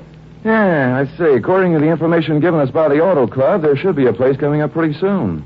A place called Shoshone Wells Hotel. Well, we'll probably drive right on past it the way the sand is blowing. Yes, I don't like it. Automobiles have been covered up with that stuff. Oh, Dan, don't say things like that. Well, you can stop worrying, Rusty. There's the hotel. That awful-looking place? Yeah, we can't be choosy at a time like this. Yeah, I guess we turn in here, not much sign of a road. Sand's blown over it. Oh, isn't there some other place, Dan, further on? Not for 80 or 90 miles, there isn't. Oh. Yeah, here we are. I don't like this place, Dan. Oh, well, we'll be on our way in the morning. Right now I'm hungry, and I want to get inside somewhere where I can get this sand out of my eyes. Come on. Oh, and you don't help either, Mr. Coyote. Yeah, let's see now. Yes, there's that doorbell. Oh. Huh. Chimes in a place like this? Yes, it does seem rather odd, doesn't it? Well, at least there's somebody here. It isn't closed for the winter. Oh. Well, good evening. My secretary and I would like rooms for the night. Oh, well, come right in. Come right into my poor establishment. Why, Dan, he... Quite right. I'm Dr. Daniel Danfield, and this is my secretary, Miss Fairfax. A doctor? Well, I'm very fond of doctors. They're always convenient to have in attendance when anyone dies.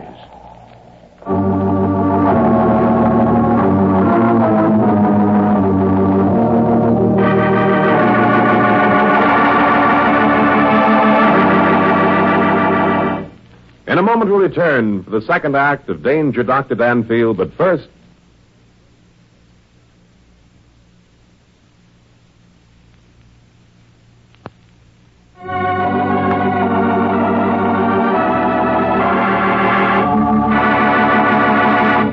Now back to Michael Dunn for the second act of Danger, Dr. Danfield.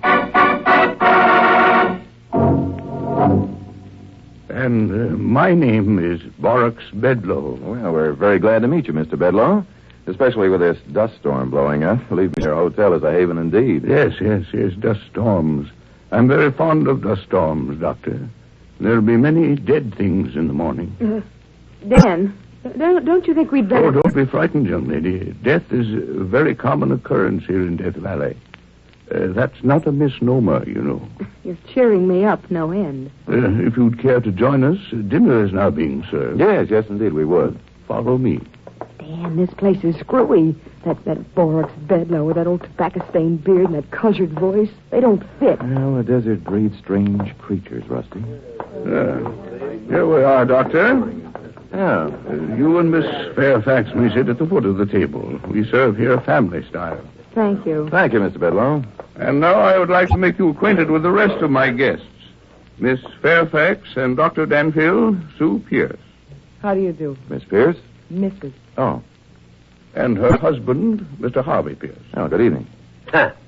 Mr. Pierce is a landscape painter, Doctor. He's here to do desert scenes. Oh? I'm very fond of desert scenes. I'm a great admirer of Remington. Remington? Bah, a mud dauber. I am the greatest landscape artist who ever lived. You should see his latest, Dr. Danfield, a picture of a dead cow. I should have to. Ugh. Rusty, are you turning Indian? And this is Mr. Kenneth Wakefield. I'm an art connoisseur, Doctor. I came here expressly to buy some of Pierce's paintings. They're really good, you know. Buy my paintings? Never. They're mine to admire and enjoy. Everybody in this place is more than slightly nuts. Rusty, please. And this is Jerry Meade. How do you do, Miss Fairfax? I'm delighted to see another of the fair sex in our midst.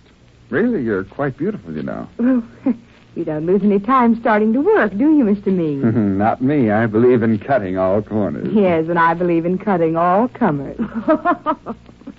That should put you in your place if you have one, Jerry. Oh, you know I'm only kidding with her, Sue. Yes. You'd better be only kidding. Tell me, what is your business, Mr. Meade? I'm a prospector. I'm searching for that filthy thing called gold. You, a prospector? I thought all prospectors were old and had whiskers and rode mules. Well, not all of us, my dear. You see, I studied metallurgy in college, and I've come out here to put some of the new methods to a test. Struck pay dirt yet? No, but I'm getting pretty close to it. Mr. Meade doesn't stop at my establishment, just takes his meals here. He has a cabin of his own out back about a quarter of a mile. Well, I must say you have a very interesting little group here, Mr. Bedlow. Yes, indeed, Dr. Denfield. And now may I start carving the lamb? It's very fresh. I killed it myself this morning. Dr.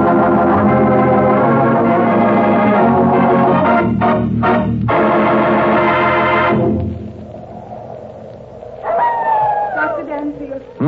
Oh, it's you, Mrs. Pierce. I'm sorry I didn't hear you come out. I was out here watching the sand blow. Dr. Danfield, you've got to take me away from here. The wind is howling so loud. What did you say? I said you've got to take me away from here. Well, now, Mrs. Pierce, I can't stand it. The desert, the barrenness, the loneliness. That darn wind. Well, why don't you have your husband My husband, I hate him. I hate him. What if you hate him? Why did you... You think a girl such as I, young, virile, and... Yes, beautiful.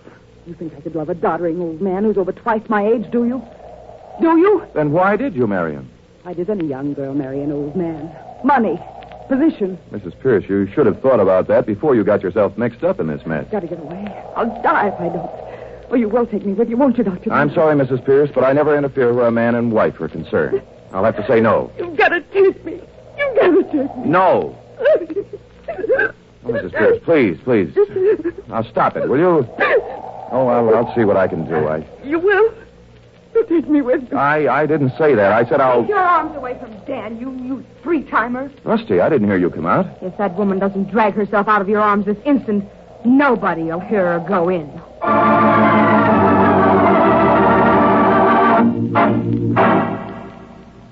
Now look, Pierce, you've simply got to sell me that painting, the skeleton of the cow. I'm at liberty to offer you $20,000. I've told you before, Mr. Wakefield, my paintings are not for sale. But why? Why, just look at these walls, literally covered with your work. Yes, just look at them. My babies, my creations, every one a masterpiece. And to think I did them all myself. And you ask me to sell them? Bah! Well, but I'm only asking for one, and $20,000 is a lot of money. Money? What is money compared to a great art? Well, money means something to me, even if it doesn't to you. I have a client who wants that picture. If you won't sell it, I stand to lose a good profit. And I won't sell. That's your last word? My last word is no. You stubborn old cuss. You may be nearer to your last word than you think.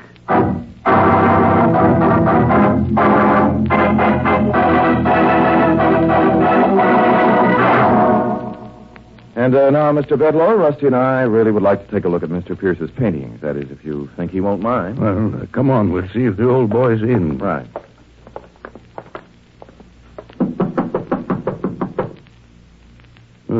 It doesn't seem to be. He just went out. Come on, I'll show them to you. Well, maybe he doesn't care to have us look at them. Oh, not Pierce. He loves it. He does this quite often. Does what? Well, he sneaks out of the room when anybody's looking at his paintings and listens into what they say on the other side of the door. How odd. Queer is the word. He's a vain old chap. I should warn you, don't say anything detrimental to his work. Well, come on. Right.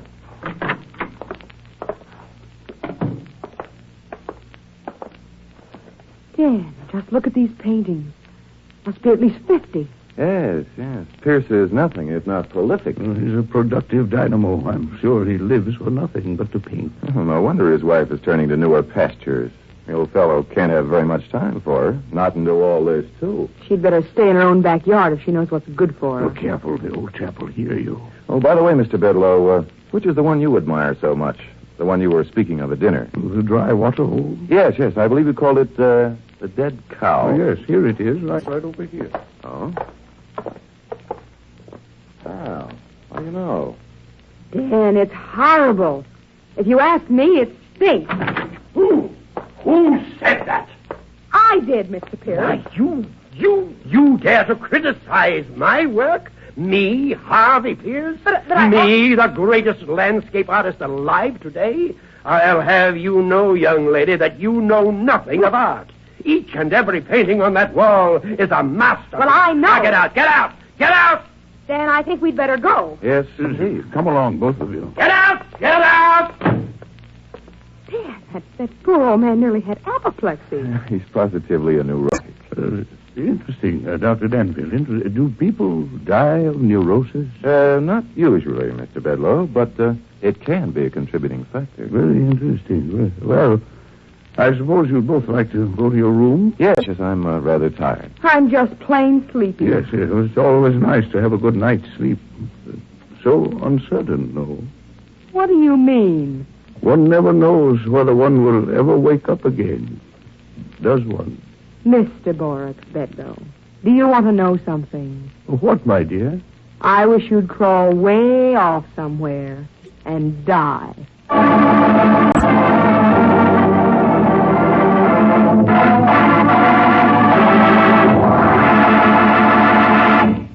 In a moment, we'll return for the third act of Danger, Dr. Danfield, but first...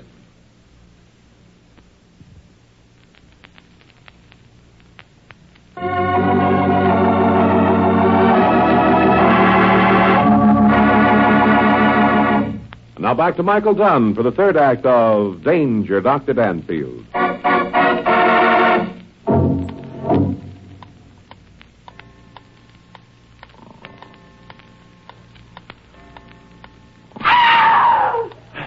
What the dickens? Oh, I wonder who that is. Where are my shoes? Dan,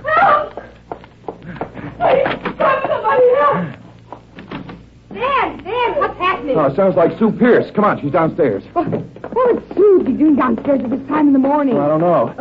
Hey, she's in the room where the paintings are. Help! Please, somebody help! Mrs. Pierce, what? Look! Oh, Dan. What's going on in here? It's Harvey. What? Oh, he's dead. I know it. I can tell. It's not only dead, Mr. Bedloe. Mr. Pierce has been murdered.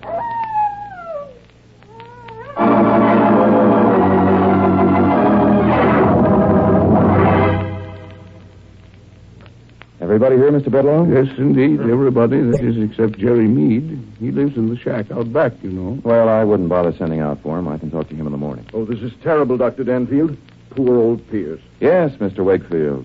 Murder is always terrible. Yeah, it's strangely quiet. Something seems to be missing. It's the wind. The wind has stopped blowing. It's always quiet when there's no wind.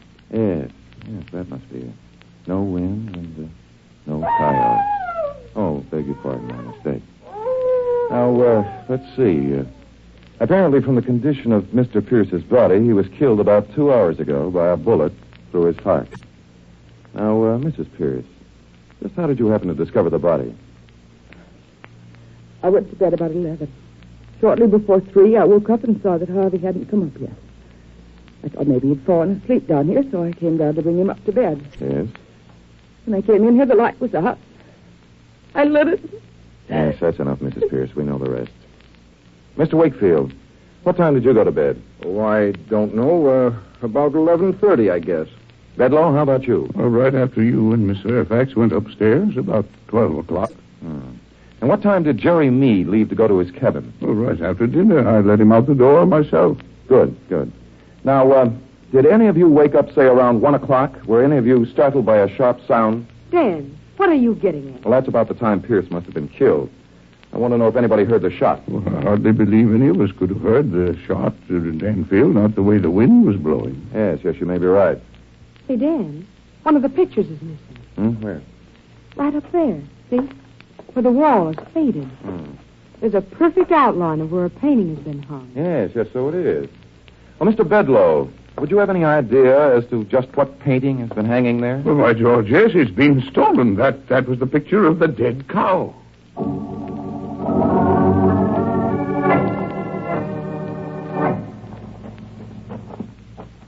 Well, it's a beautiful morning, huh, Rusty? It's hot. Oh, well, you've got to expect a little heat on the desert, especially Death Valley, you know. This is silly, walking around before breakfast. Well, do you good. Work up an appetite. Good fresh air.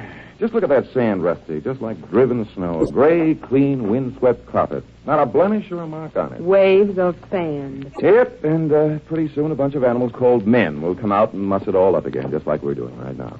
Say, that must be Jerry Mead's cabin way over there. Yeah. Mm-hmm.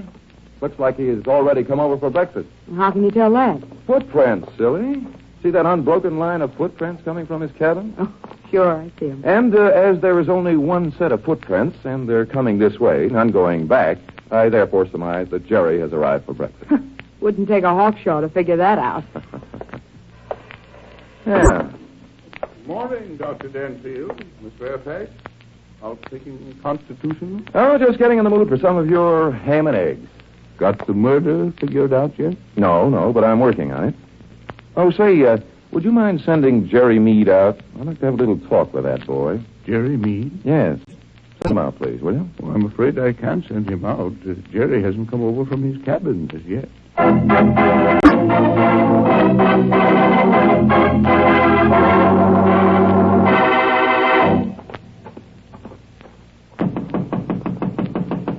Yeah, who is it? It's me, Jerry, Dr. Danfield. Can I come in? Sure, walk right in. Doors and locked. Well, you're rather a late riser, huh, Jerry? Yeah, I've taken the day off today. Thought I'd sleep in. Well, why didn't you bring your little honey with you? Rusty? We'll leave Rusty out of this, if you don't mind. Okay, I don't mind. Well, what'd you come over for? Certainly not to see if I wash behind my ears. No, Jerry. I'm investigating a supernatural phenomenon. Ghost? No, I don't think so, Jerry. I'm just wondering how a man could walk over to the hotel from this cabin in the dead of night, leaving a perfectly clear trail of footprints, kill a man, and then get back to this cabin without leaving a mark. Well, who did that? I was hoping that it might be you. Me? Yes. Say, what is this? Hey, wait a minute. Did you say somebody was killed? I did. Who? Old Harvey Pierce. Harvey? Oh, hey, that's wonderful. Now Sue can get out of the desert. Mind if I take a look around your cabin, Jerry? Well, what for? Well, there's a gun missing. Also, one of Pierce's paintings. One of the old boy's paintings? Well, you couldn't get one of those things inside this cabin, let alone hide it. Yes, I guess you're right. Unless the canvas was cut out of the frame and rolled up. Oh, I wish I could think of things like that. Now, come on, Danfield. I'll help you look.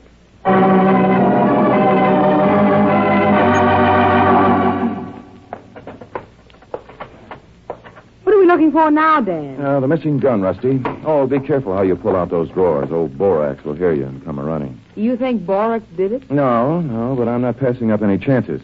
What I can't figure out is what happened to that picture. We've looked everywhere. Simply can't hide anything that big in a place like this. Maybe they cut it out of the frame, like you said. Well, then what happened to the frame? No, maybe they burned it. Where are the ashes?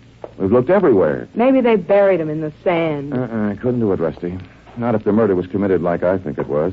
After the wind had gone down, there would be a big mark on the sand where they buried it. And a set of footprints to and from the place. Huh. Dan, are we dumb? Hmm?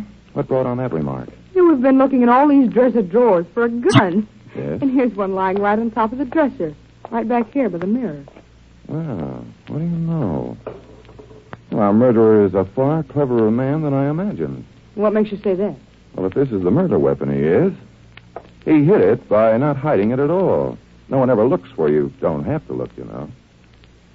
Let's see now. Yes, it's been cleaned recently. What does that prove? Only that it's probably been used recently. Oh. 2 empty shells. Very careless of him. Yes, I should think he would have replaced them. Well, most likely this wasn't his gun. It's an old Type 44. Shells of this type are hard to obtain. If it was his own gun, he would have had some. Wait a minute, Dan. 2 empty shells. Hmm? There was only one wound in Mr. Pierce's body. Yes. Yes, and that clears up a lot of things, Rusty, I think. That and the smart way our friend had of hiding things. Come on, Rusty, let's get this mob all together in Mr. Pierce's studio. As we say in geometry, QED. This case is solved.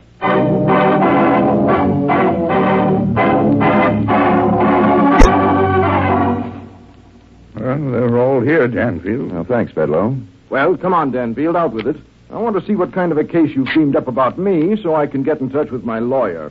You tried to buy the picture, didn't you, Wakefield? Well, of course I did. but I didn't steal it. I'm rather inclined to believe you. You hated your husband, didn't you, Mrs. Pierce? I did. There's no use denying it. I told you myself. Enough to kill him? I don't know. Maybe I would have if somebody else hadn't saved me the trouble. I see. Borax, how about you? Well, surely, Dr. Danfield, you don't think I did it. What possible reason would I have to kill a paying customer? Well, you're almost a psychopathic case, Mr. Bedloe. You have an obsession about death. You better watch yourself that you don't someday cross over the borderline and actually commit one of the crimes you're always dreaming about. Why, yes, maybe you're right. Now, you, Rusty. Me? Well, Dan, I didn't do it. Now, I'm certain about you, Rusty. I just want to ask you a question. Don't scare me like that. If you were going to hide a needle, Rusty, where would you hide it? Oh, that's easy. In a haystack. Yes, but everybody hasn't got a haystack. Where next?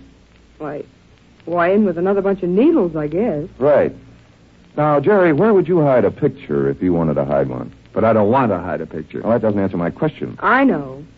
With a bunch of other pictures. Right again, Rusty. So, let's take a look around, shall we? There's about 50 pictures in this very room. Well, I see it. The dead cow. Yes, isn't it? Right over here on the opposite side of the room. Well, then it wasn't stolen at all. Oh, yes, it was, Jerry. You stole it just as surely as if you had taken it to your own cabin. And just as surely as you murdered the man who painted it. Why, you're crazy. I wasn't even over here last night. The tracks in the sand proved that. The tracks in the sand prove that you were over here. The only thing they don't prove is that you went back to your cabin. Well, if you're so brilliant, then, how did I get back? We'll get to that later. Right now, I want to look behind this picture. Why, Dan? Well, I think we'll find a bullet hole. The hole from the bullet that we didn't find in Mr. Pierce. There, you see, Jerry? I'll bet that hole was made by a .44. But it wasn't my gun. Oh, Jerry. Up to a point, you were so clever. Now you have to go and spoil it all. Oh? And how did you come to that conclusion? By proclaiming the fact that it wasn't your gun, you admitted that you know whose gun it was. Well, nobody but the murderer would know that, Jerry. Mr. Bedloe, would you mind calling the sheriff?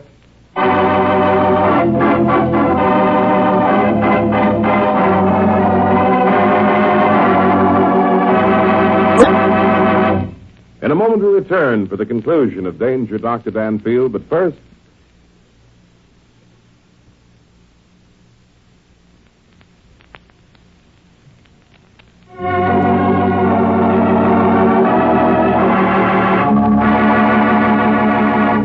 Now we return to Michael Dunn for the conclusion of Danger, Dr. Danfield.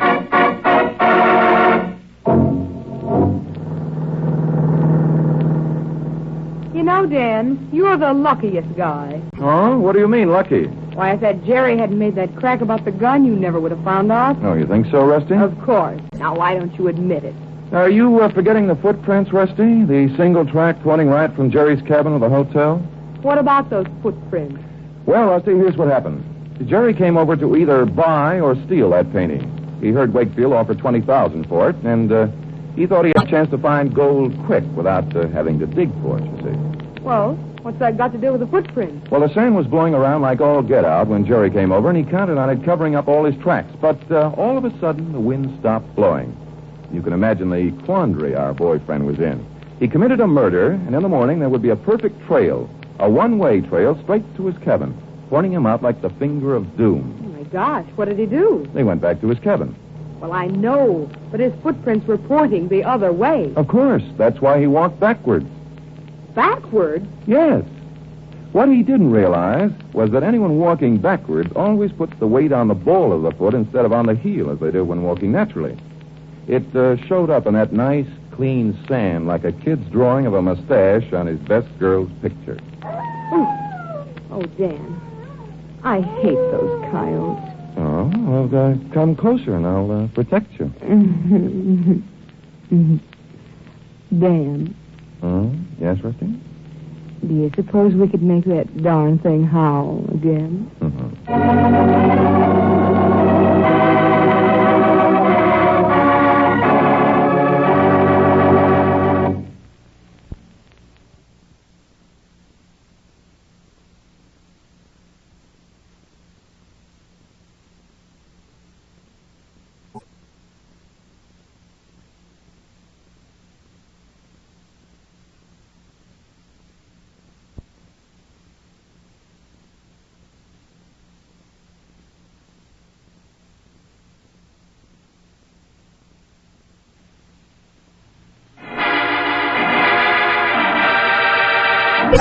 Danger, Dr. Danfield.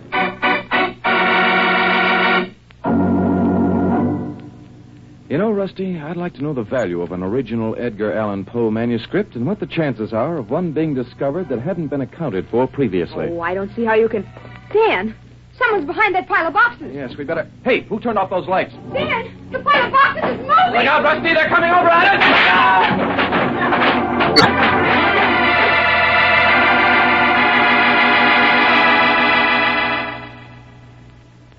Dr. Daniel Danfield, student of crime psychology, has many times provided police with the solution to a baffling case.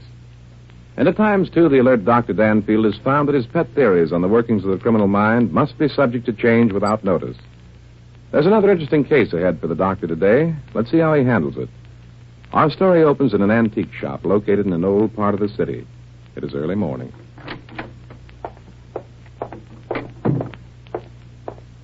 Good morning, Mr. Exeter. Eh? Who the devil are you? What are you doing here? Why, I'm Maurice, Mr. Exeter. Don't you remember? You hired me 3 months ago. Really? Oh, that's interesting.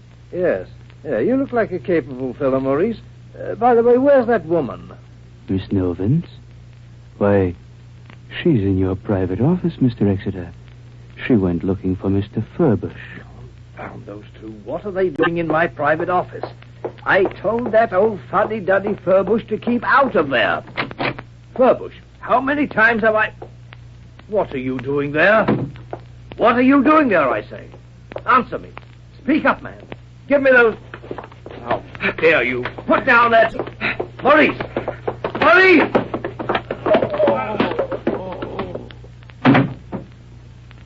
Maurice! What was all that noise about? Well, if it came from in here, we'll soon find out. Good gosh! Look! It's Furbush and Exeter. Mr. Exeter! Mr. Exeter! Maurice! Yes, Miss Novins.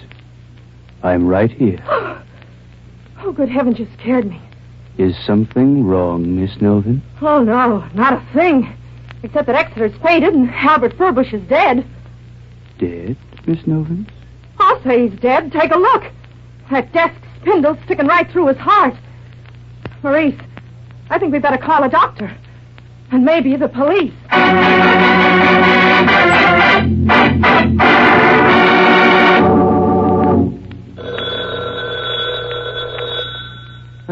Answer that, will you, Rusty? Of course. Dr. Danfield's office? Oh, yes, Captain Otis. Yes, he's here. It's for you, Dan, Captain Otis. Ah, thank you. Now, don't forget that you promised to take me to dinner in the theater tonight. How could I forget? Mm-hmm. Hello, Captain Otis. Yes, of course. I see. Accidental death, you say? Dan, you're not going... Be quiet, Rusty. What was that, Captain? Death was instantaneous, huh? I see. Well, yes, of course. Yes, I think it would give me an excellent opportunity to study an unusual type of criminal. Oh, my gosh. Yes, that's a good idea, Captain. There'd be considerable advantage to it. Tell you what, I'll drop over to your office first, and then you can call the ledger and make the necessary arrangements. Fine. We'll be over in about 20 minutes. Goodbye, Captain. Pick up your notebook, Rusty. We're going down to headquarters.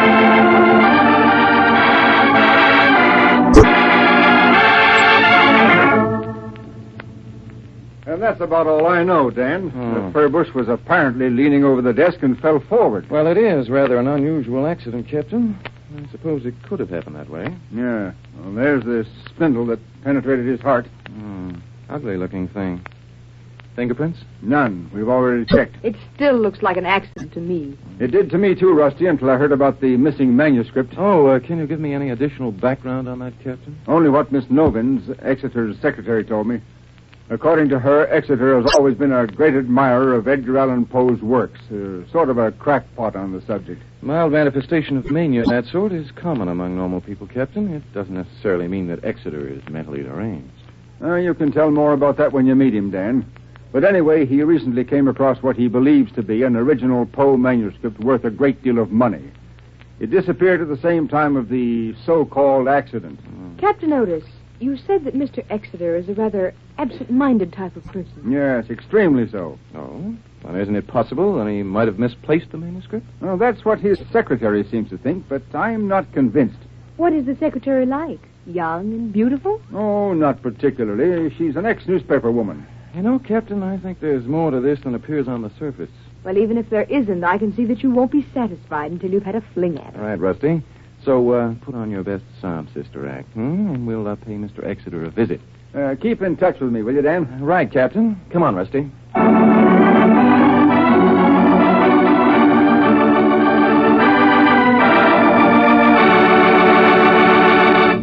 In a moment, we return for the second act of Danger, Dr. Danfield, but first...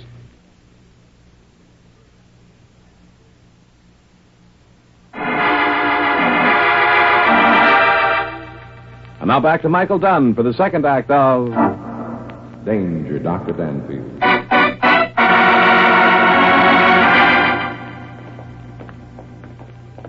Well, this is the place here, Rusty. Let's go in and get acquainted with Mr. Exeter. There he is, sitting at the desk. He must be deaf. He didn't even look up. Maybe he just doesn't care. Good evening. Are you Mr. Exeter? What was that, young man? I said, are you Mr. Exeter? Exeter. Yes, come to think of it, I am. Well, aren't you sure?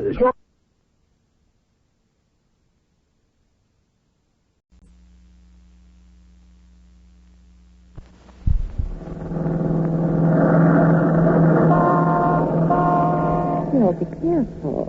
It's all right. Just one little kiss. George is driving. Okay. Here's one for you.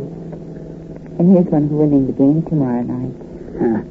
That'll be a cinch. While with George and me in there tossing baskets, old City College won't have a chance. You boys are wonderful. Well, we got a team. Haven't lost a basketball game this season. Here's a kiss to the team. If you guys are through pitching Lou, don't you think we better be going back? The game's tomorrow night, you know, and the boys will need some rest. Oh, just a little farther. Kiss me, Phil. Wow.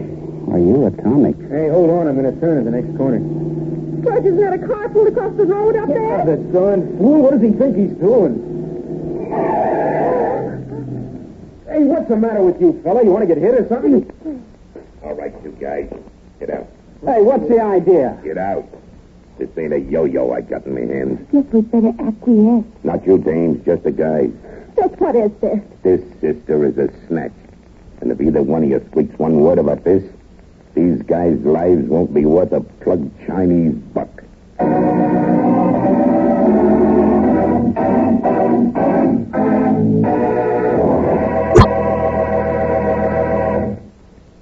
Dr. Danfield, student of crime psychology, has many times provided the police with a solution to a baffling crime. There's an interesting case ahead for the doctor today. We'll call it Money in a Basket.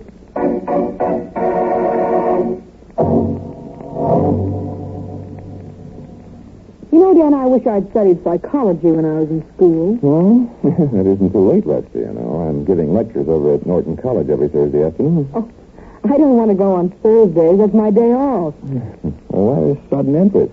Oh, I'd just like to know what you're thinking when you sit there looking at me and thumb on your desk with your pencil. It's probably just as well that you didn't study psychology. Want to see what that is, Rusty? Okay.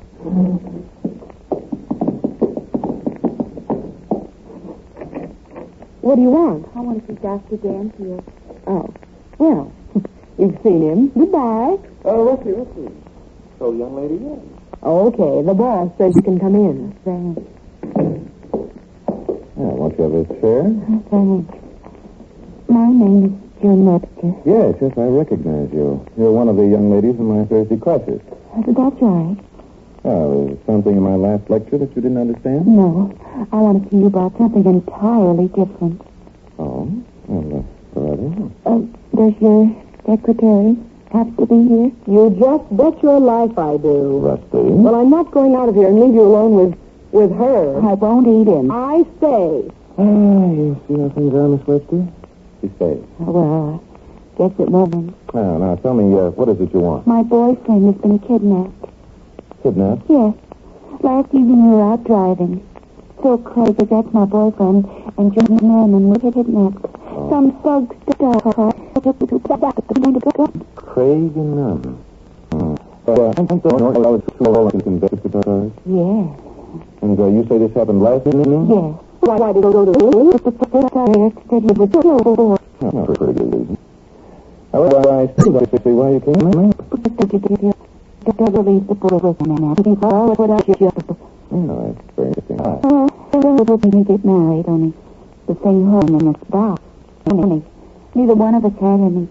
I live in a small little house over in Brooklyn, and so shares a room over the campus with George Merriman. Well, what's money got to do with the boys not being kidnapped? Oh, don't you see? Suppose Phil has some money bet on tonight's game. Well, all season long, Norton has been the favorite. We never have gone into a game where the odds have been less than 5-2 in our favor. Oh? Well, this morning the odds dropped to 4-1 that Norton would lose. I see. And you think that your boyfriend had himself kidnapped along with George Merriman so they wouldn't be able to play in the game? That's what I'm afraid of. Yeah. Yes, without their two stars, Norton is bound to lose. If that guy's done that, our marriage is off. I'll never speak to him again as long as I live. Well, I wouldn't be too hasty to accusing him. This might be entirely on the low. What's the main reason I'm so suspicious? Because Phil told me just yesterday he's going to get a lot of money in a very few days. He wants to get married right away. I see. Well, what do you want me to do? I'm the boy. You will expose them or clear them? Oh. Well, we haven't very much time then. That game at Madison Square Garden at 10 o'clock tonight.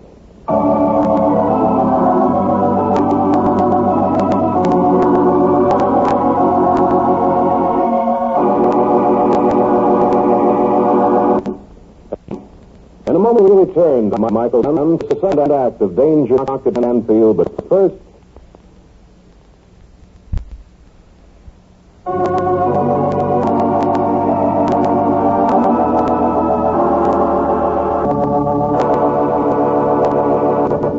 And now back to Michael Dunn for the second act of Danger, Dr. Danfield.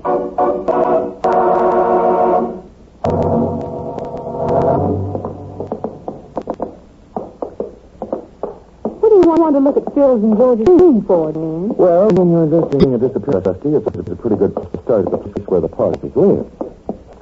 Now, let's see. Yeah, this is the room right here. Well, aren't you going to knock? Well, I can't see how that would be necessary. We know the big aren't home. But we'll walk right in. Dan, we're not alone. Hey, the idea of walking in without knocking. Oh, is this your room? Well, it ain't. What you guys doing in here? Well, I might ask you the same question. And don't say you're one of the college boys. Smart guy, ain't you? You still haven't told me what you're doing here. For George and Phil, I'm none of their very good friends. Brought up on the same block, I suppose. Sure, I've known them a moment right. Now, I'm sure that the acquaintanceship is to be mutually beneficial. Never mind. You wouldn't know anyway. How did I tell you what I was doing here? How about you answering the same question? Well, you see, Rusty here come up to look at the etching. What's that? In your vernacular, it would probably be a pair of brass knuckles and a blackjack. Now, Dan, George wasn't really our athlete. What's wrong with trophies? What did she say? Trophies. Those things over on the mantel over there. Those, Have it your way, pal. Yeah, they won them playing football. All right, Mr. Whatever your name is. What'd you do with the boys? I don't know what you're talking about. Yes, you do. What makes you think that? Because Phil and George never played a game of football in their lives. And if you were their friend, you'd know it. Now tell me what you did with them. I didn't want to get rough, but you can do it. You can put away that gun. It doesn't scare me a bit. I told him them names not the same as this is going to make it get tough on the boys. They shouldn't have killed them. They should. Oh, so you're the one who kidnapped them. That's a naughty word, Bob. And then if I want to see him, to take it to him. Better. You and your Rooney ain't going to be able to talk to him. Because why? Because why? Because dead people don't talk. Oh, Rusty, a perfect bullseye. I hope I didn't get it. Phil Craig won that cup. At a dog show. Now, grab a pillowcase, Rusty. Let's truss up this hunk of beef. Pillowcase? Yeah. Tough up across the street. Oh, sure. Hurry, Rusty. Our friend's coming through. Here, Dan. Yeah, this ought to show you what? You try Rusty. I'll get his hand. Yeah, that ought to just about do it. How you coming? Pretty good. Yeah, better check now. Let's get the word to get loose. That's fine, Rusty. Now, you'll just make me slip down a little bit. Now, my friend, we'll give you a pillow and cover you up all nice and cozy. That bump on his head sure looks cute. Yeah, doesn't it? Look at that ribbon. That's my boy. You're saying a nasty thing with your eyes.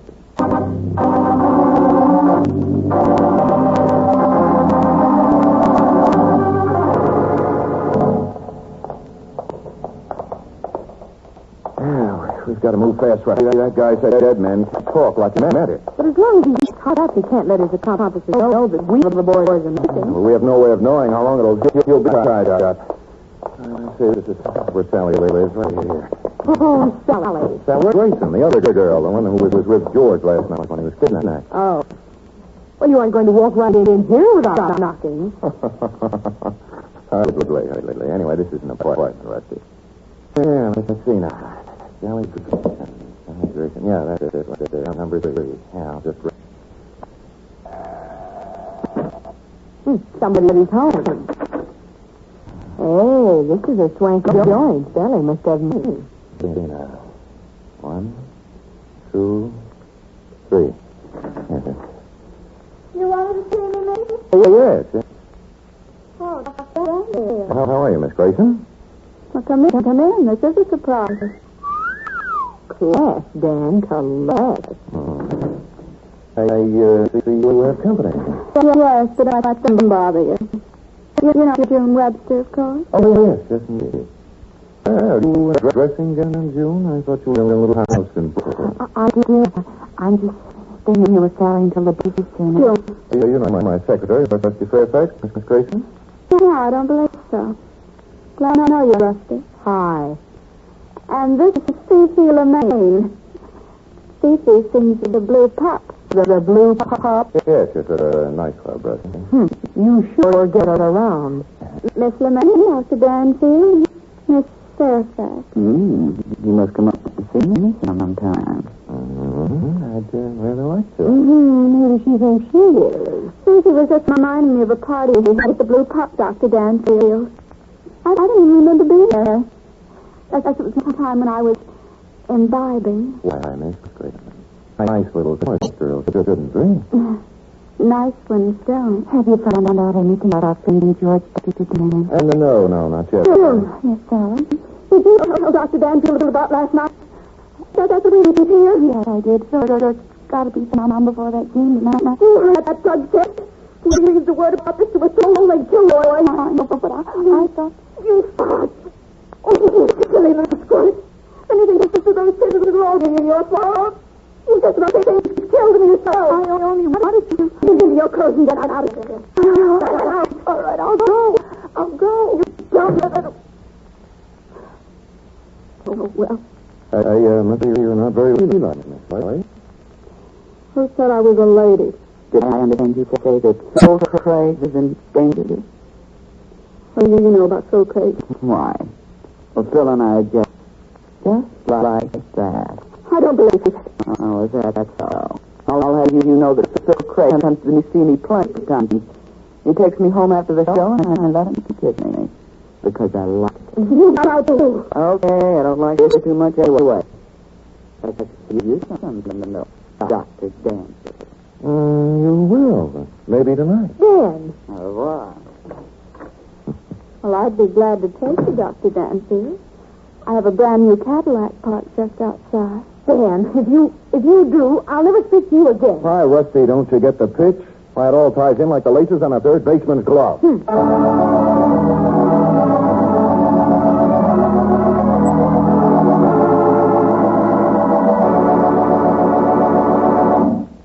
a moment, we return for the third act of Danger, Dr. Danfield, but first...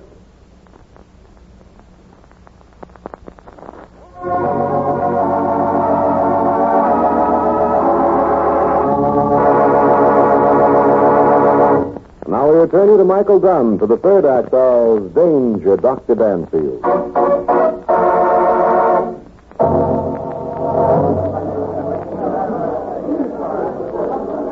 So this is the blue top. Really, Dan, I love to go slumming. I'll make up for it, honey. Tomorrow night I'll take you to the short club with all the trimming. That is, if Norton wins tonight and I win my bet. Well, then we won't go to the Stork Club. You realize it's just 3 hours until game time? We haven't even got an idea where the boys are sitting now. Well, what do you think I brought you here for? Oh, now, don't tell me you think that George and Phil are here, not a bridge joint. What gave you that idea? A little trail that's winding into the land of my dreams. It is no time to start getting poetical. By George, I'm right. Huh? What's the matter? Take a look over there by the door. By the... Again, it's... Yes, Rusty, it's our beefy friend. The one we left all tied up nice and pretty at George and Phil's room. But how did he... Get loose? Well, my guess is that somebody set him loose. He never could have wriggled out of those knots that I tied him with. I was a Boy Scout once. Who could have done that? I don't know, but I've got a mighty good idea. Danny's looking right at us. Yes. Look at the grin. Just daring us to try and get out of that door. Oh, hi, you friend. Hi, Doctor. I dare say, my dear Rusty, that we've walked right into a trap. I don't remember one for it. I could throw a sugar bowl or something. No, I'm afraid it wouldn't do much good, Rusty. If you'll notice, there are about 3 other tough-looking mugs hanging around that door. Not taking any chances. Well, couldn't we get to a phone and call the cops? Probably. I doubt if we would still be here when the cops arrive. I think they're just aching for us to make a move. Our boyfriend must think he's pretty smart. Oh, he's just a stooge. The main guy in this racket is probably the owner of the place. Well, why don't we call on him in his office? And I doubt if old funny face over there will let us. Let's see. I've got an idea. That's more than I have. Look, why don't I make like I'm going to the powder room? Maybe get confused and open a few wrong doors. Hey. They probably won't get suspicious as long as we're here at the table. Hey, good girl, Rusty. Not bad. Not bad. If I find anything, I'll let out a yelp and you come running. All right, but be mighty careful, huh? Did you bring a gun? No, but I still have a pretty good lick. Okay. Hold your breath. There I go. Good luck. And you? Huh? Where's your girlfriend going? Now I know you never went to college, or you wouldn't ask questions like that. Well, you'd better not be trying anything funny. Oh, go back to your little old door and sit down. Go on, Spike. I want to talk to the guy. Well, okay. Fifi, fancy meeting you here. Hiya, tall, dark, and Gregory Peck looking. Just fine, just fine. I thought I'd take you up on your little invitation. Sure, I knew I could get you here. There ain't any psychology that works better than a pretty leg and a come-on glint in the eye. You'll have to come down and give a lecture to my class sometime. Oh, brother.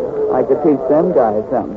Have a drink? No, thanks. I don't think I'd care for your brand of knockout rock. Oh, come on. You ain't going anywhere. Yes, I'm beginning to get the idea that I'm not. Tell me, how long do you intend keeping us here? Only until after the game. Then you can go just as free as you came in. You can even take me home, handsome. To get rid of that girlfriend of yours. Thanks, but I always leaves with a gal what drunk me. You know something, Fifi? Tomorrow I'm going to swear out a warrant for your arrest. For what? Kidnapping. Kidnapping who? Me and Rusty. Oh, don't make me giggle. You came here of your own free will, didn't you? Yes. And if you don't cause any trouble, you can leave the same way. And if I do cause any trouble? One of the boys will put you to sleep. And there'll be 10 witnesses in the morning who'll swear that you and your girlfriend were drunk and disorderly. You've got it all figured out, haven't you? Yeah. We got it all figured out. Hey, that was what? Hey, where do you think you're going? You'll never know. Hey, stop or I'll shoot you. You're too late, my friend. Hey, I told you not to get funny. Look out of my way, you go. There, now the coast is clear. Rusty, where are you? Oh, in there, huh? You right with you? Look out. You dirty lug! You killed Dan!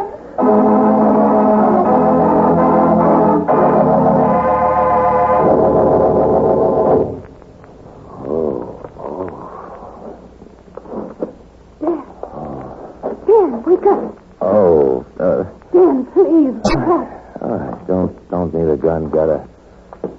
good left. Yeah, and the other guy had a good right with a lead pipe in it. My head. Oh. Dan, step out of it. Oh, Rusty, put my head in your lap, huh? I can't, Dan. I'm all tied up. Tied up? Well, why didn't they tie me up? I guess they thought they didn't need to. You look like you were out for good. Murder. Yeah, I'll get to you in just a minute. Oh, my head. Where are you? Over here by the desk. No lights. Where are we, anyway? In the boss's office. Wait a minute, I'll have you loosen just a shake. How long have they been out? About half an hour. Half an hour. And we still got about 2 hours till game time, right? A lot of good that's going to do if we're locked in here tighter than a drum. Yeah, so I see. There. Now you freeze the bird. Now just turn on the light. Maybe they'll see them under the door, the crack. I'll have to take a chance for a minute. Well, couldn't we yell out the window? There isn't any window, Rusty. Anyway, just bring them a running. Yeah, that's what I'm looking for. Now I'll turn out the lights. What were you looking for? Telephone. Thank heavens for Donna, mate. Yes. Now, if nobody comes in from it. My head. Hello, operator. Give me the fire department. Yes, that's right. Hello, this is Dr. Daniel Danfield. I want to report a fire at the Blue Pup nightclub. The Blue Pup nightclub. Yes, that's right. And hurry, will you? My secretary and I are locked up in the manager's office. Yes. I know it sounds crazy, but it's a fact. And Chief, will you do me a favor? Look up an address for me, will you? Listen, Chief, it's a matter of life and death. Yeah, that's right. It's a little house in Brooklyn. The name is Miss June Webster.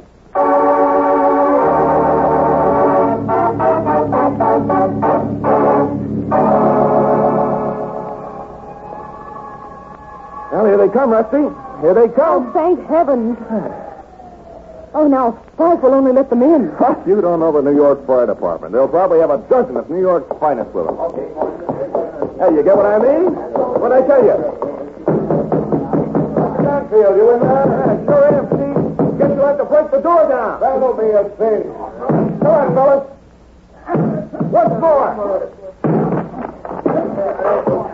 Now then, where's the fire? In my head, Chief. You see the lump? Hey, what is this? A false alarm? No, not at all, Chief. You're here just in time to save the honor of good old Norton College. Hey, my boy goes there. Oh, and that reminds me. Let's get back to the firehouse.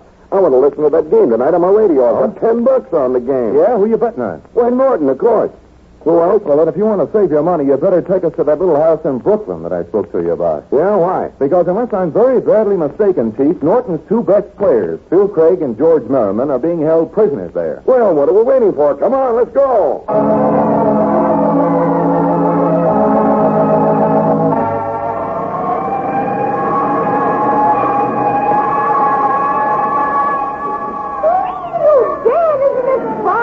Yourself, Rusty. I never thought I'd get a chance to ride in a fire accident. Oh, boy, me and the little flower.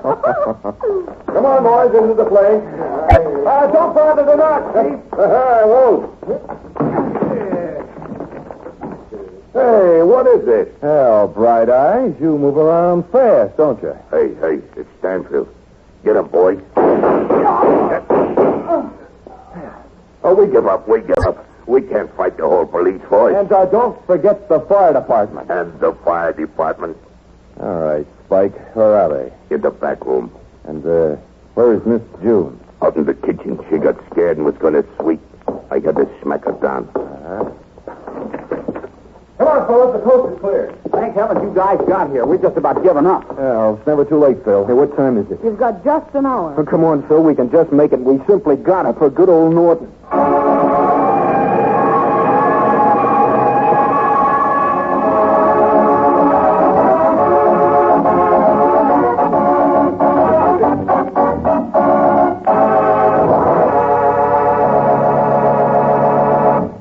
In a moment, we'll return for the conclusion of Danger, Dr. Danfield, but first...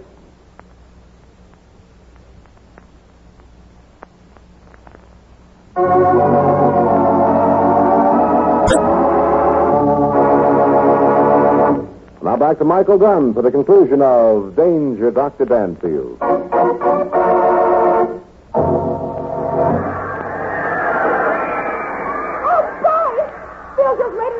Hey, they're really going to town. 89-14 in favor of Norton. Hey, get that. George made that one. He certainly don't play like anybody who would throw a game. Huh? Oh, I never suspected either one of them for a moment. If George or Phil ever needed money that badly, all they'd have to do would be to turn professional. Besides, Rusty, good, clean athletes like those kids just don't go bad. It's hardly possible psychologically. What made June Webster come to you and tell you she thought the whole thing was a frame-up? I can't hear you. What'd you say? I said, what made June Webster come to you and tell you she thought the whole thing was a frame-up? Because she wanted to throw suspicion on Phil Craig. She knew there'd be a stink after the whole thing was over. She was just trying to get out from under. And she was in on the deal all the time. Why, sure. She's the one who untied our boyfriend for us. Look at that score, 92-16. Ay. Say, what made you so sure it wasn't a frame-up then? Well, for one thing, Spike being planted in the boys' room. He was there to notify the gang if we discovered it was a real kidnapping. Our tying them up forced their hand. That's why June brought Fifi over to Sally's room as a decoy to get us out to the nightclub. Did you fall for that? I'll say I did for a while. I thought the boys might be out there. What they really wanted was to get us out there and hold us until after the game. I still don't see how you connected June up with the case. Or how you figured that the boys were being held at her house in Brooklyn. Oh, I figured that the boys were being held in her... Oh, I knew she was there from the first. Why? Well, because of her knowledge of the odds on the game. The odds she quoted at 4-1 against Norton were only changed that morning. Oh. She hadn't had time to be in the papers yet. Therefore, only somebody connected with gambling would know about it. How about her house? Huh? How about her house? Oh, that was a bit of luck, plus the fact that it was the most logical place for him to be. Hey, what a game, huh? Oh, boy.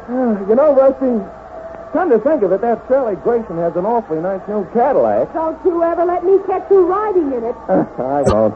I could have a lot more fun in your Ford. You can't.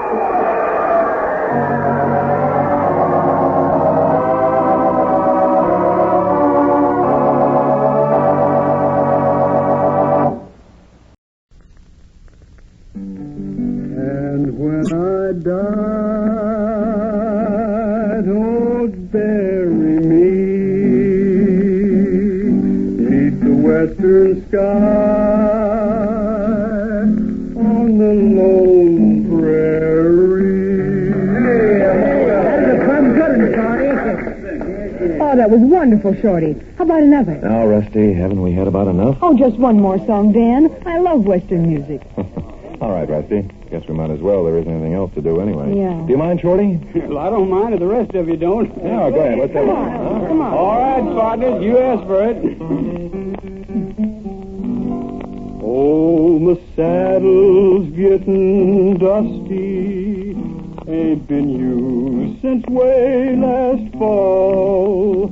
And my bridle's broke and rusty. Hanging moldy. Yeah, it's a fine place to come for a vacation, Dan. Well, Rusty, it seems to me you were the one who suggested it. Back there in New York, a dude ranch was just the place you wanted. Well, yes, I did, but I thought that southern Arizona would be warm in the winter. Well, I guess it usually is. Well, all it's been doing since we got here is snow, and that's for 2 whole days now. I'm getting kind of tired of it.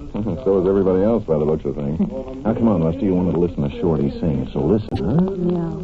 Fresh and purple, bright with dew. Gonna miss the herd a mooing. Oh, stop it!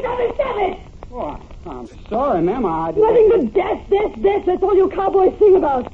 This is not wanting to be buried out in the prairie, and now you want to die and go to heaven. Well, I'm fed up with it. snowballs and sassafras. Shut up, Christine. The rest of us like to hear him, even if you don't. I'm afraid your wife is just a little bored by this involuntary confinement, Mr. Henford. A bunch of people being shut up for 2 days are bound to get on each other's nerves, sooner or later. All I'm saying is I don't want to hear any more songs about death, and if I do, I won't be responsible. There's liable to be a real death around here. Somebody's liable to get murdered. Christine, will you shut up? Well, snowballs and sassafras.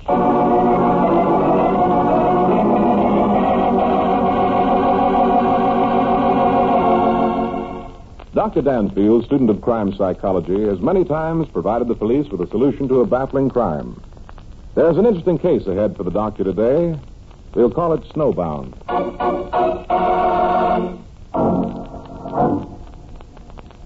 3 whole days of this. Dan, how long gonna snow anyway? I don't know. Not very well acquainted with sunny Arizona. I came down here to do some horseback riding. If I'd wanted to go skiing, we'd have gone to Sun Valley. Say, I think I'll go to my room for a few minutes, Rusty. I want to put on a sweater. Go ahead. I'll be in the wreck. Homer said he'd have a nice warm fire going. Right. Be with you in a few minutes.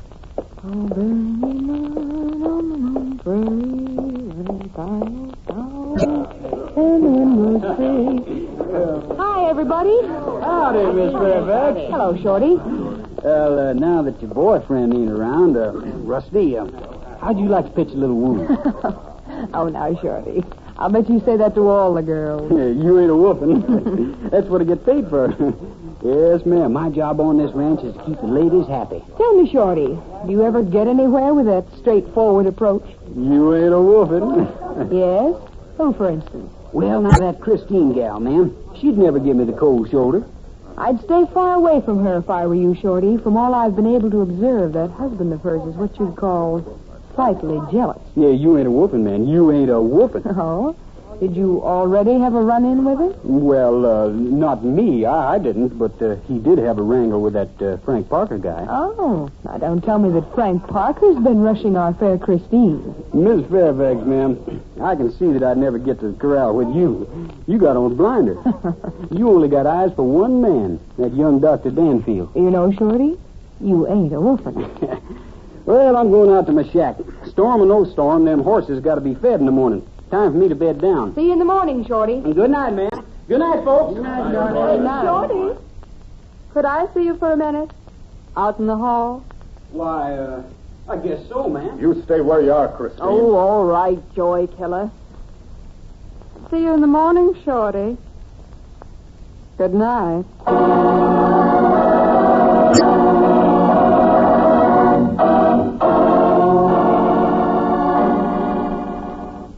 In a moment, we return for the second act of Danger, Dr. Danfield, but first...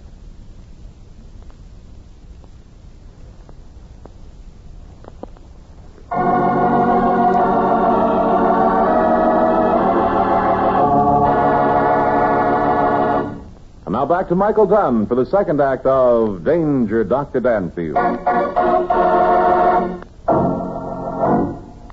You and your cowboys. Can't you remember you're a married woman? Please don't be so bull. Sassafras and snowballs. Now, this here is what I call a right nice good gathering. Everybody all warm and toasted. Just burning up. How about you, Mr. Parker? You seem kind of quiet this evening. Yes, sir, kind of quiet. Well, frankly, Mr. Clayton, I'm disgusted with this whole mess. 3 days of having to associate with this bunch of morons is too much. In fact, I've just about made up my mind to get out of here. I don't appreciate being called a moron. Oh, you Mr. don't? Parker. Well, let me tell you, Cliff Hanford, as a moron, you head the list. Why, you rotten... Hey, none of that, none of that. Sassafras and snowball. I'm sorry. Lost my head, I guess. Well, good evening, folks. You all set to weather the storm? Hello. Brother, I'm glad you're back. This place is just about ready to blow its top. Oh, there's nothing wrong here that a good sunny day wouldn't fix. Oh, that's what you think. Well, maybe you ought to suggest that we play games or something. That'll ease the tension, any suggestions? As long as we have such an eminent criminologist as Dr. Danfield in our midst. Why don't we play murder? Murder? Murder? Yes, sassafras and snowball. Surely. We send somebody out of the room, and while he's gone, we all decide on who's going to be the victim. Then when this person comes back, we give him clues, and he has to guess who it is. He goes out alone? Yes, dear. All right, I'm game. How about you, Frank? Might as well, I guess. Good. You go out first, Frank. We'll let you be the detective. All right, but don't keep me out in the hall too long. We won't.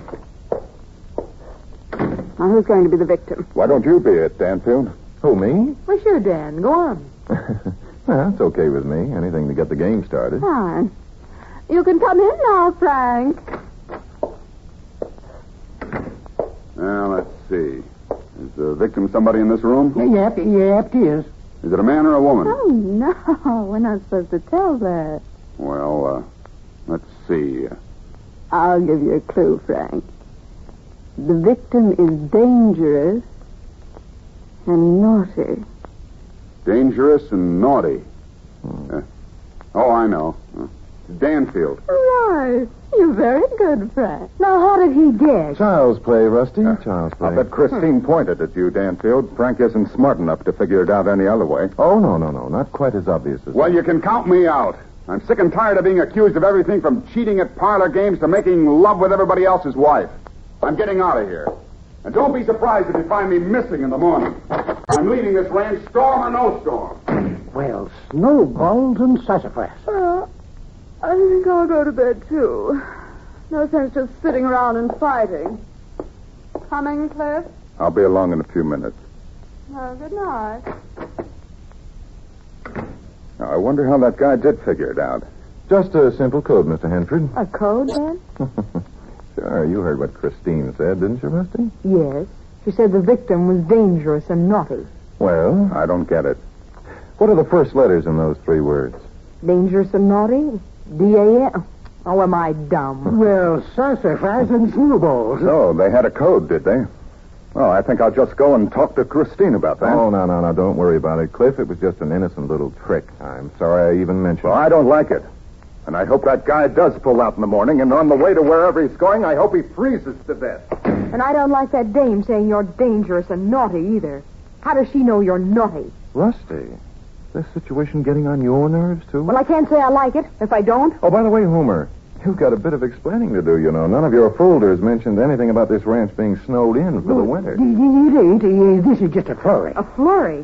What does it do when it snows? Well, now, this here ranch is in the middle of the Huachuca Mountains.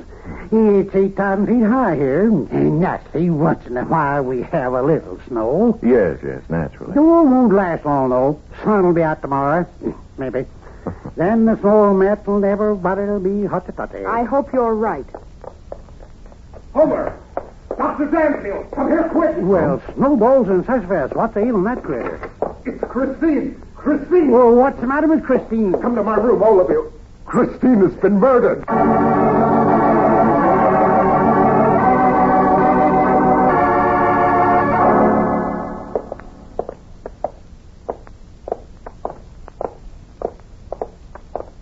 In here, right here. Hey, the window's open. Close it, Rusty, quick. The snow's blowing in like all get out. Sure, Dan. Phew, is that wind blowing? This room is like an iceberg. Now, Cliff, where's the... On the bed. There. Oh, yes, I see. Sassafras. Stand back, please. Will you? I'll have to take a look. I'd like to get the guy who did this. Yeah, I'm sorry, Cliff. She's dead, all right. Starting to cool already. Snowballs. Yeah, one shot right between her eyes. A shot? Dan, why didn't we hear it? Storm, I guess, Rusty. Wind's blowing so hard it'd cover up the sound of the shot. I'd like to get the guy who did this. Yes, you said that before, Cliff. Hey, wait a minute. She's got something in her hand. In her hand? I didn't see. It's a letter. Let me see. Now I'll try to get it loose. Gotta be careful. Might be fingerprints. There. Yeah, I got it. Maybe it's a suicide note. Yeah, just a minute. We'll see. Yeah, dear Christine, going to get out of here. Can't stand to stick around any longer. Should wait and leave tomorrow, but your husband got wise tonight, so it's best for me to go. Hope I'll be able to meet the early train in the morning. It will take me to Tucson, and from there I'll go back home. Sonita is only 10 miles. I think I can make it. Sorry won't see you tomorrow. Love and goodbye, Frank. Why, that dirty rat. I ought to knock his block off. Could I have that letter, Danfield? I'm sorry, Cliff. I'll have to turn it over to the sheriff as evidence. Homer, would you run to Frank Parker's room and see if he really did leave? Sure. Sassafras and snowballs. I wonder what happened to the gun. You didn't touch anything, did you, Cliff? I should say not. I know better than that. You came right to your room. Your wife was dead when you got there. Yes, to both questions. You can see for yourself. You said yourself that the body already started to cool. Yes, entirely too cold to suit me. Oh, well, no sign of a gun. Well, that rules out any possibility of suicide. Maybe the gun was thrown out the window. It was open, you know. Yes, it was, Rusty. Let's take a look. Oh, it stopped snowing. It's just blowing now. There's nothing out here. Just as clean and pure as the driven snow. No, not a mark anywhere. Yeah, probably took the gun with him. He's gone, Dr. Danfield. Frank Parker's gone. Then he meant what he said in his note. Yeah, he even took his suitcase. Hey, what's going on? Anything the matter? Somebody's killed your girlfriend, Shorty. What? Not Christine, ma'am. You ain't a woofing. What are you doing up, Shorty? I thought you went to bed an hour ago. I did. That is, I went to my cabin. I wasn't sleepy enough to go to bed. I was sitting up reading. Oh? Oh, then, too, that Frank Parker guy, he come over to ask me just how to get to Sonita. Oh, he did? Yeah, I told him he'd better not try it. But the snow had stopped, and he calculated he'd go anyway. Then you saw him leave? Just about 20 minutes ago. Well, I hate to ask you to do this, Shorty, but you'd better ride into Sonita and pick up the sheriff. And if you should run into Frank Parker on the way, bring him back with you, huh? What if you don't want to come back? Well, now, Shorty, I imagine you could rope and hog tie him. Now, couldn't you? Mister, you ain't a woofing.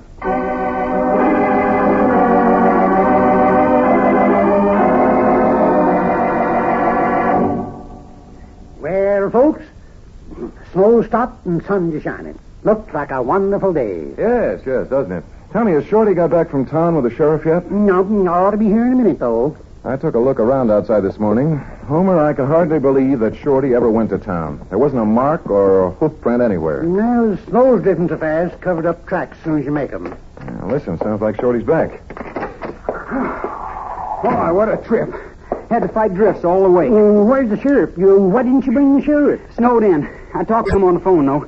Said he'd be out this evening. How about our friend Frank Parker? See anything of him? No, that's a funny thing, mister. I looked for him all the way in, and there wasn't a sign. Well, did you inquire at the station whether or not he caught the early train? Yep, I sure did. Didn't catch the train either. Nope. Nobody seen hide a hair of him. Well, it begins to look pretty bad for Mr. Parker. You ain't a woofing, mister. Looks to me like he shot Christine and made his getaway. Yeah, it sure looks bad. When I say it looks bad for Mr. Parker, Shorty, I don't mean it the way you mean.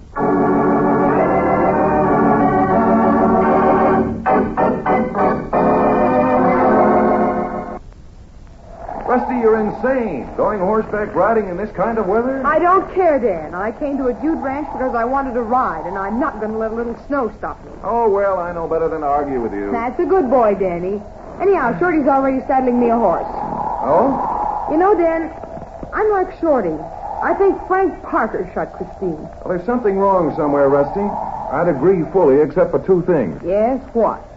Christine's body. You remember I remarked on how cold it was? Yes? And that letter. There's something definitely wrong about that letter. I didn't see anything wrong with it. Well, it just doesn't ring true. It's stilted, and furthermore... Well, you figure it out. Here comes Shorty with my horse. Oh, yes. There you are, Rusty, ma'am. A good, gentle old nag. Thanks, Shorty. You're sure he won't buck? No, ma'am. She won't. Oh. Here, give me a hoof. I'll help you up. Oh, he's high, isn't he? Rusty, I don't think you got the sense you were born with. Oh, she'll be all right, mister.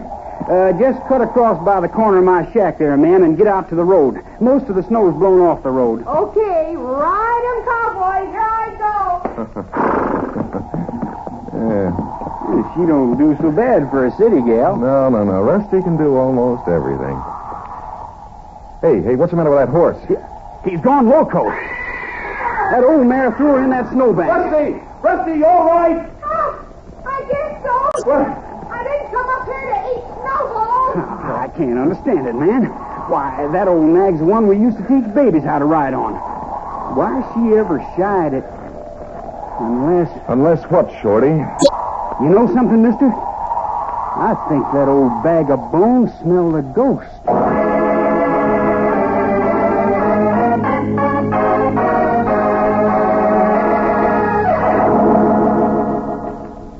In a moment, we'll return for the third act of Danger, Dr. Danfield, but first...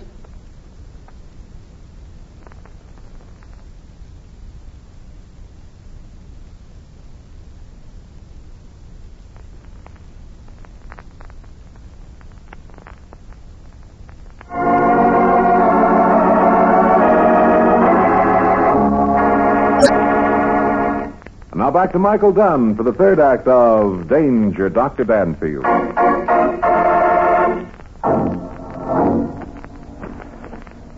Yeah, right about here, Shorty. The pile's a little higher here under your window. There's an updraft here between these buildings, mister.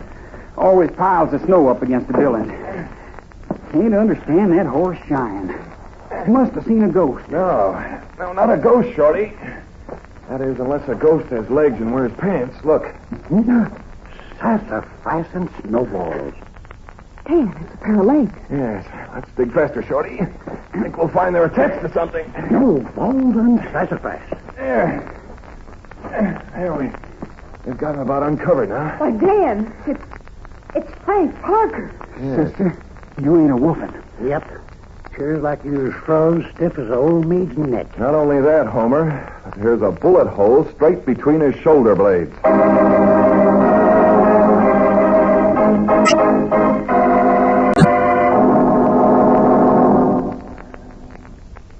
Well, are we all here, Homer? Yep. Everybody but Shorty. And he's out in his shack like you asked him. The sheriff hasn't arrived yet. No, ought to be, though. Almost dark already. Well, this is the way I figure this situation. Frank Parker was shot from the window in this room. Well, Dan, how can you Don't say be that? silly. This is my room, and how could Christine shoot Frank when she was already dead? I didn't say it was Christine who shot Frank, Mr. Henford. Well, I still can't figure out why you think Mr. Parker was shot from this window, Dan. Well, can't you? Let's open the window again, Rusty. It's so dark out here between these buildings. Of course it is. How could anybody see to shoot anybody at night out there? I'll show you. Homer? Yeah, sure, Dr. Danfield. All right, Shorty. Light your lamp. Sure, I'll light it. There, now then.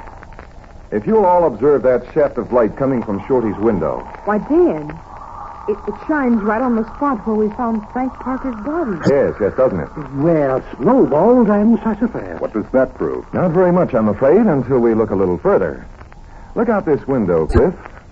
You notice that this is the only window facing Shorty's shack. There isn't even a door on this side of the house. Well, what of it? Everybody's whereabouts last night has been accounted for. Frank Parker was the only one besides Shorty who was outside the house, he having decided to leave for Sonita. Where were you, Cliff? Oh, I've already told you.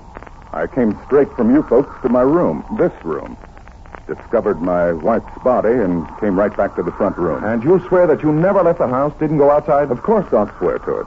Now, Cliff, you made the statement that it couldn't have been your wife who shot Mr. Parker. Well, maybe she could have at that. No. I'm rather inclined to agree with you that Christine was already dead when Frank Parker was killed.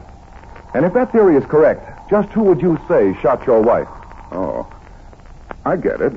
Parker killed Christine just before he left. Stopped in to see Shorty to ask the way to Sonita. And then, just as he was leaving, he decided he couldn't get away with it, so he shot himself. Committed suicide. That's pretty good thinking, Dr. Danfield. Yes, but I didn't think it. So you believe Frank shot himself? Well, of course. That's the only way it could happen. In the back? Huh? Was he a contortionist, Mr. Henford? Well, I don't know. Where's the gun? Well, if it wasn't Parker, it was Shorty. Yeah, that's it. Shorty. I've considered that possibility, Cliff, but it's no go. Shorty wouldn't have a strong enough motive. Oh, no, I caught him making love to my wife. Oh, that's nothing. He said he liked me, too. Shorty's a lady killer, all right. That's what Homer pays him for, to kill the ladies with attention. Right, Homer? Sure. None of the gals wouldn't come up here if I didn't have a few handsome cowboys around. That's a flashing snowball. Well, we might as well get this over with. Cliff, I'm accusing you of the murder of your wife, Christine. You did kill her, didn't you? Don't be silly. You couldn't prove that in a million years. Here's what I think happened, Cliff. When you came straight to your room after leaving the rest of us in the parlor, you found your wife reading a note. The note we found in her hand from Frank Parker, bidding her a fond and final adieu. But I didn't... You demanded to see that note, didn't you, Cliff? I didn't even know she had You read that note and flew into a rage, grabbed the pistol and shot Christine right between the eyes. How am I doing, Cliff? You're completely Am I? Not knowing too much about the science of thermochemistry, you figured that by opening the window and letting the blizzard in, your wife's body would cool rapidly enough to give you an alibi. Oh, just a few minutes, perhaps. But that was all you I needed. didn't open the window. As you opened the window, you saw Frank Parker passing through the beam of light from Shorty's window. Shorty was sitting up reading, you know. Remember? Frank's back made a perfect silhouette, and bang, you got two birds with one gun, right? That's the way it happened, Cliff, wasn't it? Wasn't it? You're not. Wasn't it? No. Wasn't it? I didn't do it, I tell you. Didn't you? No, I didn't. Didn't you? I Didn't you? Didn't you? No, I didn't. You can't prove it. You haven't got the gun. Oh, but I have, Cliff. I found it this afternoon. You couldn't have. The snow was... Yes, the snow. You counted on the snow, didn't you, Cliff? I found the gun right under this window where you'd thrown it, knowing you, as you did, that the snow was drifting so fast it would be covered up in a matter of seconds. I didn't. Oh, what's the use? Here's the sheriff, folks. The sheriff? Nobody's going to get me. That's your man, Sheriff. Stop him. Don't let him get away. Hey, you, stop! In the name of the law! Dropped him. Did you kill him? No, I just shot his leg out from under him. Didn't want him to get lost in the snowdrift. Well, that's mighty good shooting, Sheriff. Mister, you ain't a wolfing.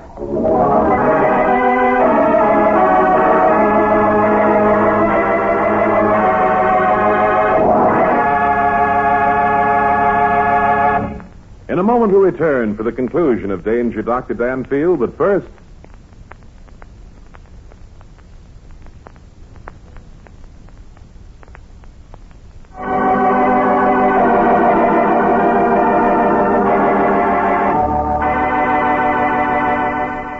Now back to Michael Dunn for the conclusion of Danger, Dr. Danfield. Oh, that strawberry roan. Oh, that strawberry roan. He says he's... Oh, Dan, I love Western music. Hip, real American folk stuff. You know, that Shorty's kind of cute. Yeah, how about that? Seems like he was trying to pitch a little woo with you. Yeah, but I pitched him right out in his ear. Oh, this is wonderful. Storm's over. No more murders, I hope. Dan, you're going horseback riding with me tomorrow? No, maybe I will at that. It's a shame all this other stuff had to happen. Yes, a shame, Rusty, but not unexpected. You see, when a bunch of people get shut up together for days on end, emotions usually get pretty close to the surface. Oh?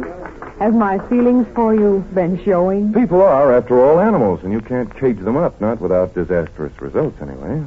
Such as murder? Such as murder. Well, I'll have to admit you solved this case in your own inimitable style, even if you were shooting in the dark. You were shooting in the dark, weren't you, Dan? You didn't have any real evidence. Well? The letter, oh, yes.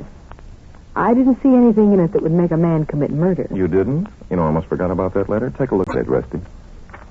Dear Christine, going to get out of here. Can't stand to stick around any longer.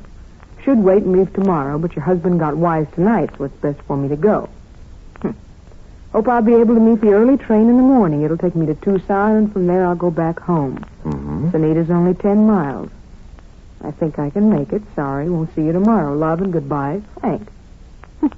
I still don't see. Rusty, remember that little game of murder we played last night? Yes. And the little code that was used by Frank and Christine to enable Frank to figure out the answer so easily? Well, it was the first letter of every word. I remember. Uh-huh. Now, take a look at the letter again. Going to get out of here. G-T-G-O-O-H. Well, that doesn't spell anything. No, it doesn't. But take a look at the first word in every sentence.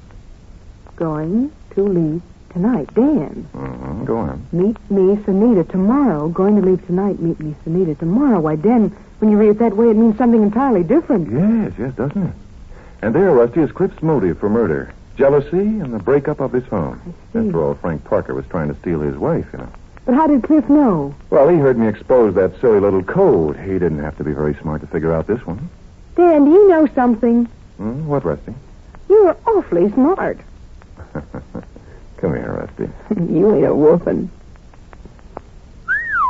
Sassafras and snowballs.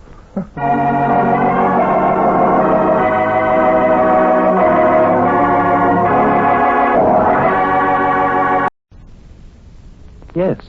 Your credentials seem to be in order. One moment, I will get the jewels. You'll pardon me, of course, if I seem overcautious, but after all, the Baronian crown jewels would prove an excellent prize to anyone who could successfully steal them. Ah, there you are. $30 million worth of unset stones. Beauties, every one of them. What's that? The crystals are whirling. Whirling. Turning. Turning. Turning. Stop them. They make me dizzy. Yes, you may take the jewels. I will be able to recognize you. And I will tell. I will tell. You, sir, are short, dark, and swarthy. And you, madam, are tall, beautiful, and blonde. I will tell. I will tell. I will tell. I will tell. I will... Oh. Huh?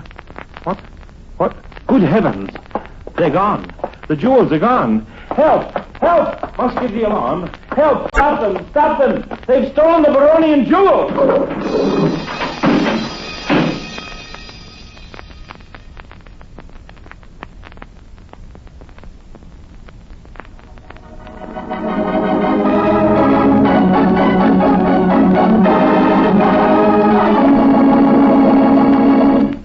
Dr. Danfield, student of crime psychology, has many times provided the police with the solution to a baffling crime.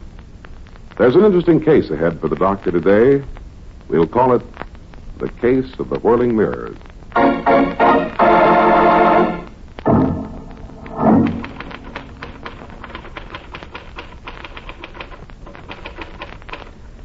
Dan, Oh, yes, Rusty? where's Baronia? Baronia? Yeah, where is it? I don't know. Some kind of principality over in Europe or Asia or maybe Africa, for all I know. Why? I was reading this morning that they were selling their crown jewels over here in this country. They're being displayed at Carter's jewelry store. Oh, their crowned heads are over here, too, I understand. Running a restaurant somewhere. Oh, just think. $30 million worth of diamonds. And I haven't got just one little teeny one to wear on this finger. Rusty, are you proposing again? Oh, go scale a fish.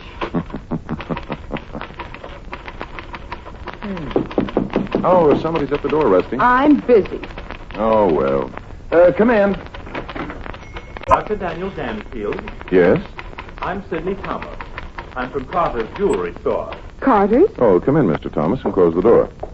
Thank you. Well, have a chair. Yes, I believe I will sit down. I'm exhausted. Been under a very great strain. Yes, I can see you have. You still are, for that matter. Would you like to tell me about it? Dr. Danfield, the Baronian jewels have been stolen. Baronian jewels? Why, Dan, we were just All right, talking. Rusty. That's very interesting, Mr. Thomas, but I should imagine their recovery would be a routine police job. Just why did you come to me? Because of the circumstances under which they were taken, Doctor. Oh, yes? What circumstances? I don't know. Can't remember. Can't remember. Now, wait a minute. Were you present when they were stolen? Yes, indeed.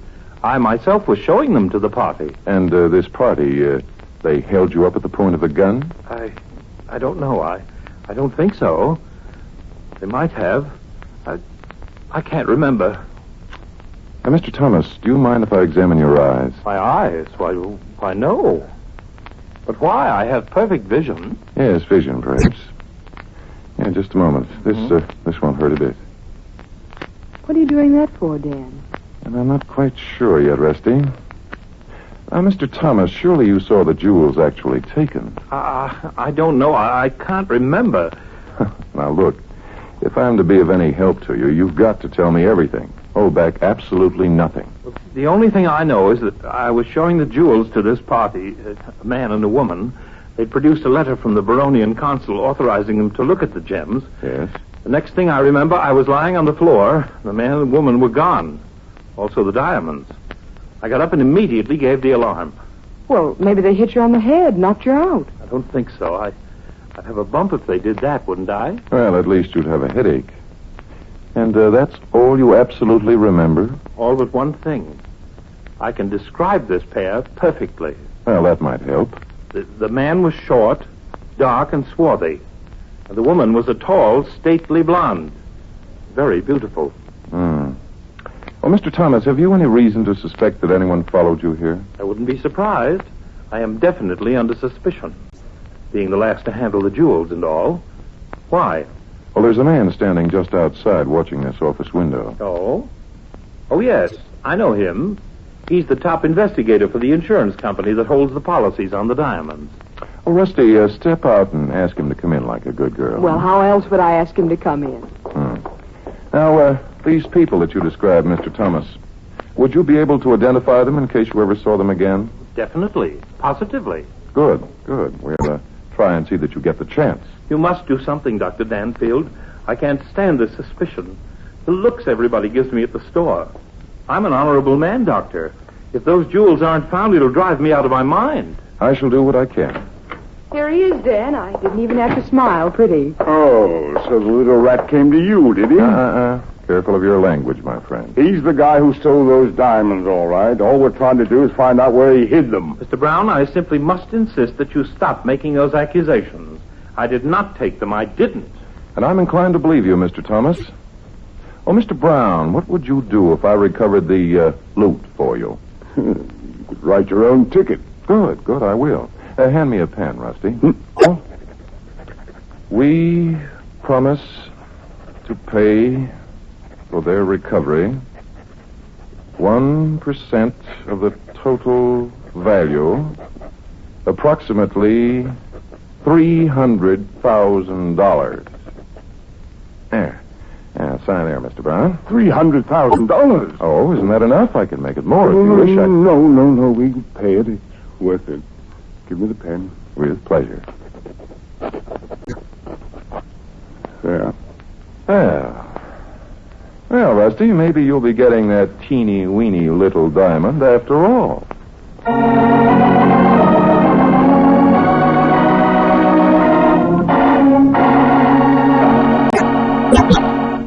In a moment, we'll return for the second act of Danger, Dr. Danfield, but first...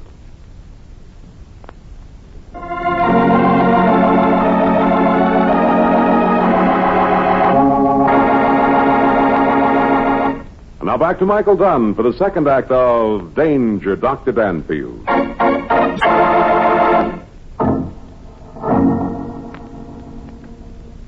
His Excellency the Consul will see you, Dr. Danfield. Thank you, Captain. Oh, Dan, look at the consul. Is he tall and handsome? I love that uniform. Rusty, control yourself, please. This way, please. Thank you. Miss Fairfax and Dr. Daniel Danfield. His Excellency Sergei Alexov, First Consul for the Principality of Varonia. I am charmed, Miss Fairfax. Thanks. The feeling is mutual. You may retire, Igor. Yes, Your Excellency.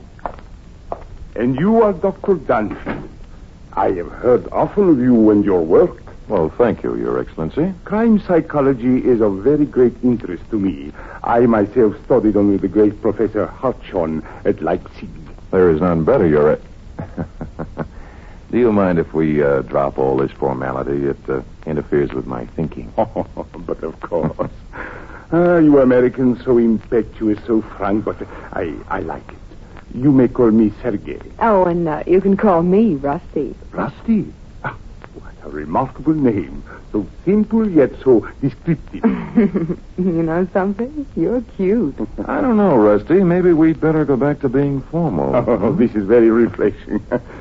Now, Dr. Danfield, I presume you came here to ask about the Baronian jewels, huh? Quite true, Sergei. I would like to ask a little information. Yes, but of course. If you can only recover the jewels, our country will be extremely grateful. I'd like your permission to bring in another party, if you don't mind, Sergei. Yes. Whom may I ask? Mr. Sidney Thomas, from whom the jewels were stolen. He's waiting outside in a cab. Mr. Thomas? He is the one the police suspect. Yes. I am not sure, but he might become dangerous if he were cornered. Oh, I'll vouch for him. But certainly. You may have him come in. Well, thank you. Rusty, would you mind? But certainly. Looks to me like I'm doing all the legwork on this case. That's a good girl. And you don't have to go all the way down. Just call to him from the top of the steps. You aren't kidding. You have a very charming secretary, Dr. Danfield. Have I? Well, you know, I never noticed. And now, why is it that you wish to bring in this Thomas person? Well, Mr. Thomas swears that he'll be able to identify the thieves if he ever sets eyes on them. Oh, but surely you do not suspect any of us here at the consulate? No, not necessarily. But for $300,000, I'm not overlooking any debts. We have returned, just like the swallows, to Capistrano. Good. Oh, Mr. Thomas, step over here, if you please, will you? Yes, indeed. Mr. Thomas, this is His Excellency Sergei Alexov, First Consul for the Principality of Baronia. I'm glad to meet you. Charmed. Take a good look at Mr. Alexov, Thomas, and tell me, have you ever seen him before? What? Look at me. Oh, but of course. Yes, indeed. Take a good look, Mr. Thomas. A very careful look. I wish to be cleared of these silly suspicions at once. Well, how about it, Thomas? No, Dr. Danfield. I've never seen this man before. Never in my whole life. Fine. Now, anything else, Doctor? Would you please show His Excellency the letter, Mr. Thomas? Oh, yes, indeed. I have it right here. Here it is. Well, Sergei? Yes, this letter came from here. It is in our official stationery. The signature. It isn't a forgery? No, I'm quite sure that I signed that letter myself. Well, good. Now all Sergei has to do is tell us to whom he gave the letter, and the case is solved. Oh, I'm afraid it is not as easy as that, my dear Rusty. This is more or less of a form letter. A form letter? Yes, you see, we have had so many prospective purchases for the jewels that quite a number of these letters were given out. Oh, all to responsible persons, of course, but I am afraid there is no way of ascertaining as to just who received this particular one. Tell me, did you give them out yourself? No, that was left up to Captain Igor. The captain also investigated each person personally. Oh, well, then perhaps he may have some idea. Would you mind having the captain come in? Oh, not at all. I will ring. Fine. You are quite thorough, I must say, Dr. Dunfield. Well, in a case like this, one has to be sure of each and every little angle, you know. You are giving me a great deal of confidence. Wow.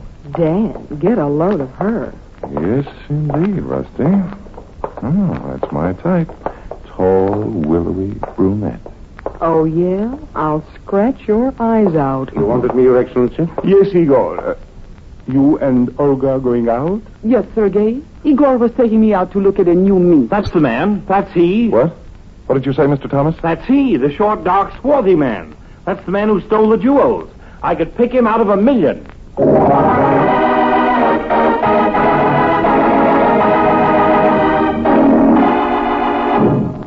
Well, I'm sorry it turned out this way, Your Excellency, but it was necessary to turn your aid over to the police. I cannot believe it. It is impossible. Captain Igor, a traitor to his country. Mr. Thomas's identification was positive, Your Excellency. Yes, I suppose so. Now, if we can only get Igor to confess and tell us where he has hidden the jewel. This is all of your doing, Sergei. My husband didn't do this thing. Olga, please, not in front of our guests. You have always hated me. Hated me because I have resisted your advances. And now you get even with me by persecuting my poor Igor. Igor is innocent, I tell you. Innocent. This is all you're doing. You're nothing but a low-down, miserable, filthy, lousy rat. Get out. Get out. Get out. Phew. When she learned the English, they taught her all the words. I must apologize for Olga's outburst. I would say the young lady was a bit upset. Olga has always envied my position. She believes that Igor should have it. Well, how often an ambitious woman will come between a man and his friends. Yes, indeed. How often? I must admit that you solved the case very quickly, Dr. Danfield. My country will forever be in your debt. Oh, nothing at all. Wonderful. 10 minutes and the case is solved. Oh, there's just one more little thing, Your Excellency. Yes? And what is that? The recovery of 30 million in diamonds. Remember?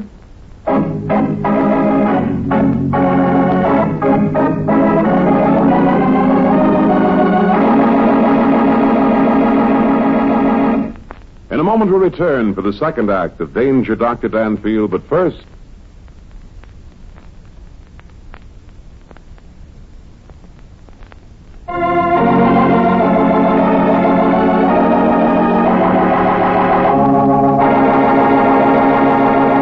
And now back to Michael Dunn for the third act of Danger, Dr. Danfield.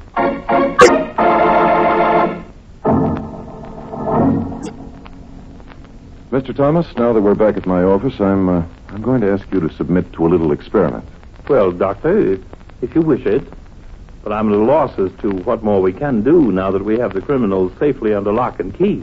You really believe that, don't you, Mr. Thomas? Well, certainly. It's impossible that I could be mistaken. Well, we'll just try this experiment and see. What are you going to do, Dan? Mr. Thomas is about to be hypnotized. Hypnotized? But I don't you a bit. Won't hurt you a bit. Well, very well, Dr. Danfield. If you think it'll do any good, I'll submit. It's the only thing that will. Now, if you'll just gaze steadily into this instrument here. Yes, sir. Oh, Rusty, will you throw the switch? All right.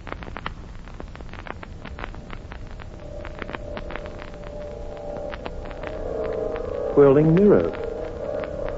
They're turning. Turning. They're spinning, Mr. Thomas. Yes. Watch the mirrors spin. Turning. Turning. Turning. Turning. Turning?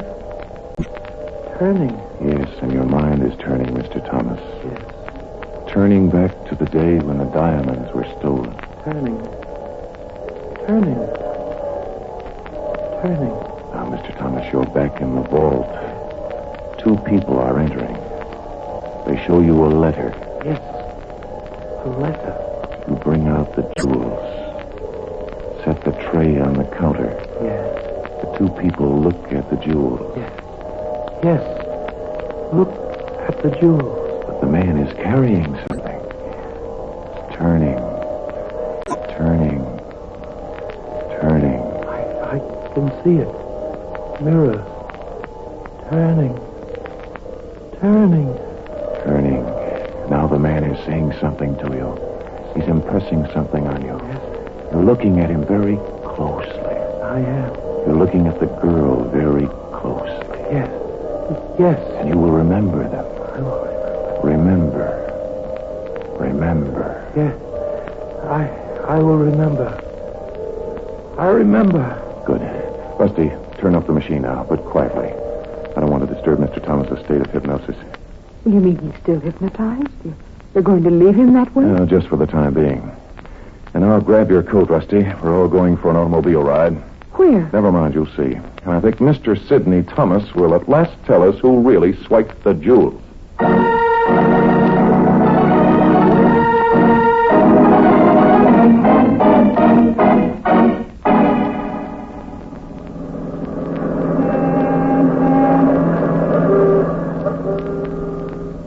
You know, it's funny, Dan. I know that Mr. Thomas here is in a hypnotic state, but he certainly doesn't act like it. Well, for a fact, just certain parts of his mind are under hypnotic control. Certain parts? Yes. His conscious mind has been transferred back to that part of the subconscious wherein lies the memory of the events that transpired on the morning of the robbery, you see. He now sees that robbery just as it really happened. You hope. I hope. In all other respects, our friend here is strictly normal. Well, I always thought that hypnotized people went to sleep. Oh, no, indeed. A person can be hypnotized so that he will obey orders, even if the orders are effective at a much later time. This is called the conditioning process. You know, Dan, you ought to write a book. On hypnotism? I've still got lots to learn. Well, tell me more, teacher. Well, a person can be conditioned so that he'll receive and obey orders that may be given to him in a letter, over the telephone, yes, even over the radio. That is, if the hypnotist could get the script and write in a few choice words. Fancy that. What is radio coming to? And he can also be conditioned so that his release from his hypnotic spell will come at, say, the ringing of a doorbell or a clock striking a certain hour. Why don't you try hypnotizing me, Dan? I'd make a willing subject. That's the consulate just up ahead, isn't it, Dr. Dan? Yes, it is, Mr. Thomas. Fine. Oh, there's a parking space.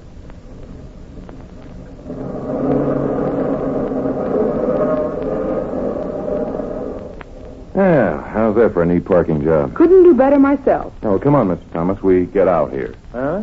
Oh, yes, of course. I never could figure out why all government buildings have so many steps. Hi, George, we're just in time so as not to miss His Excellency. He's just coming out. Oh, and Olga's with him. The way she's hanging onto his arm doesn't look like she's mad anymore. Oh, they're carrying bags. There they are. That's them. The short, dark man and the tall, beautiful blonde. Well, I thought so. Stop them. They stole the Baronian jewels. Good boy, Sidney. You heard what Mr. Thomas said, Your Excellency. You better stop. Oh, no. You are not going to get me. Not now. Come on, Olga. We have to run for you. Doctor. Don't interfere, Danfield. I've got a gun and I will shoot. I don't think you dare. Oh, but I would. Just get away from you. Sergei, don't let him. I will. I will. Rusty, what happened? I'm hit. Dan. Your Excellency, I'm going to kill you for that. Get him, Doctor. Here's one for Igor. That's it, Doctor. You have a punch, my Here's friend. one for Mr. Thomas. That's right. How do you like this, Your Excellency? Don't choke me. These are for Rusty, every one of them. Count them. You kill him, Doctor. Take him off. He's killing Sergei. He's killing him. Oh, Doctor. You had enough, Your Excellency? Stop it. Stop it. Dr. Danfield, stop it. Stop it. But you were yellow.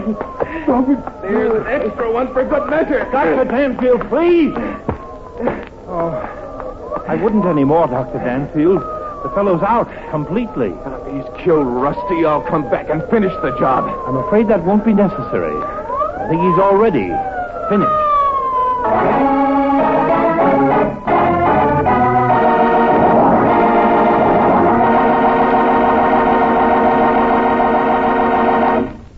In a moment, we'll return for the conclusion of Danger, Dr. Danfield, but first...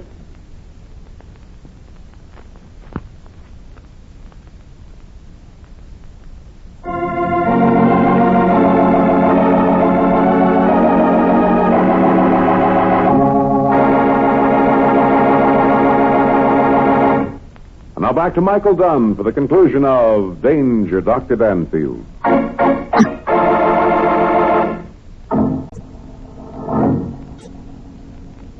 Dr. Pembroke, call surgery.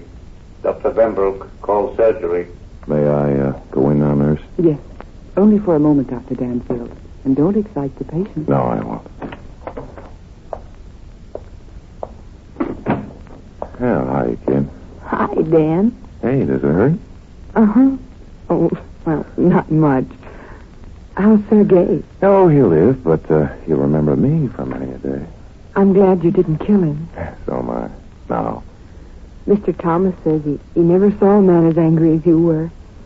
He says you fought like a tiger. oh, purely psychological reaction. Oh, can't you forget your psychology for just a minute? Hmm? Oh, sure, of course.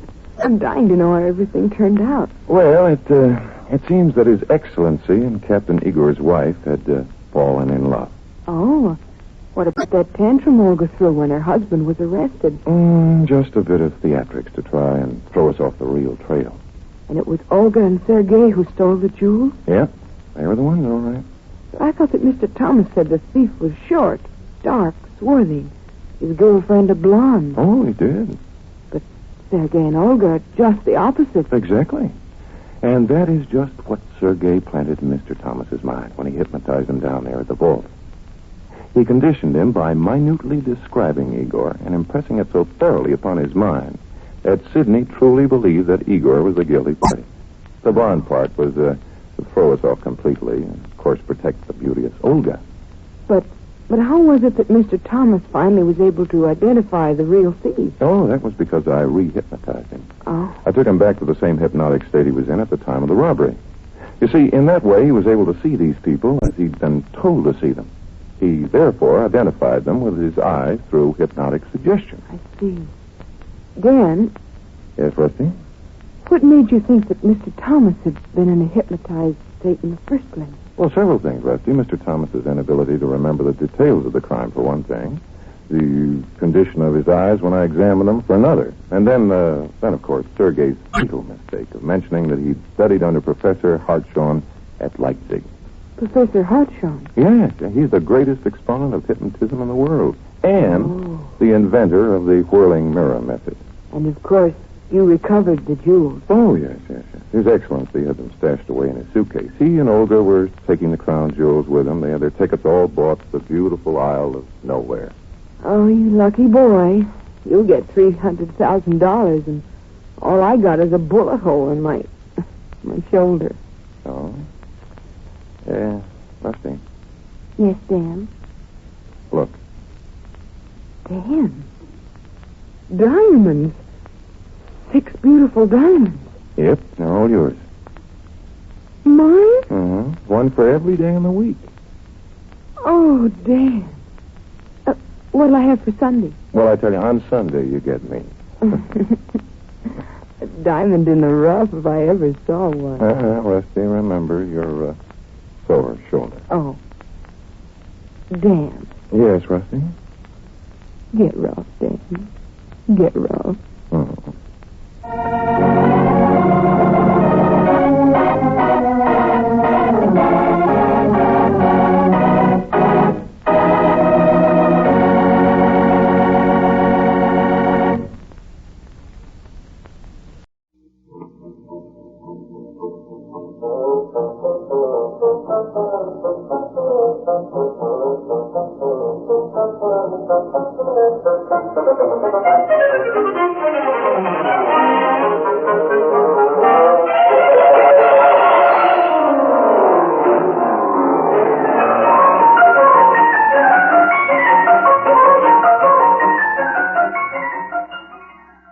Welcome to the Great Detectives of Old Time Radio. From Boise, Idaho, this is your host, Adam Graham. If you got a comment, go ahead and send it to me. Box 13 at greatdetectives.net. Be sure to cast your vote for the show on Podcast Alley, podcastalley.greatdetectives.net. And become one of our friends on Facebook, facebook.com/Radio Detectives. Before we do get started with today's program, I do want to encourage you to check out the weekly articles we're posting at greatdetectives.net. This past week, we begun a new series, counting down the 5 best detective shows by network, beginning with detective shows that crossed multiple networks. And other recent articles have included reviews of the new Father Brown radio show, a review of a brand new adaptation of Broadway Is My Beat, made by Gregory Friedkin, the son of David Friedkin, who wrote the original. These articles are also available to you, come automatically to your Kindle by purchasing them from the Amazon store, and you get 2 weeks free. All right, well, let's get into today's episode of The Abbotts, The Gentleman in the Nile Green Suit. After all, receiving presents when you go on a romantic cruise is wonderful. But what if someone gives you and your husband a corpse?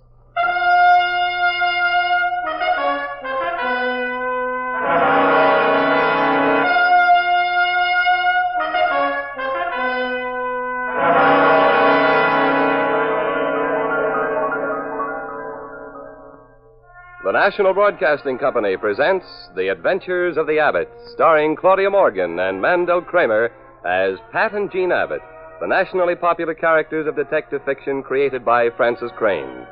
NBC invites you to join Pat and Jean each week at this time for an exciting recorded adventure in romance and crime.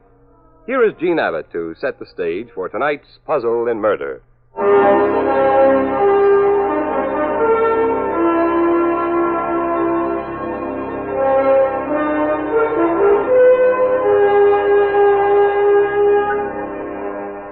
Pat and I decided to get away from it all, as if you ever do when your husband's a private detective. Anyway, the boat had sailed, and Pat and I brushed off the confetti and headed for our cabin. This way to the Abbott's cabin, ma'am. Oh, Pat. But it's sensational. Mm-hmm. Must be very wealthy people, these Abbotts. Now I'll just close this door. Now, me proud beauty, now that I have you alone in me cabin, maybe I ought to grow a mustache so I could twirl it now and then, huh, Jean? No. Don't grow a mustache, Mr. Abbott. I kind of like you the way you are. Oh, Pat, everyone's been so sweet I could cry. Look at all those presents. 4 Bon Voyage baskets, 6 bottles of champagne, and those roses. The cabin smells like Shangri-La. Where are you going, dear? Take a shower and dress for dinner. Oh, wear the white dinner jacket tonight, Pat, so I can be very proud of my handsome husband. Okay, darling, but I hate the darn thing. I always feel like a head waiter.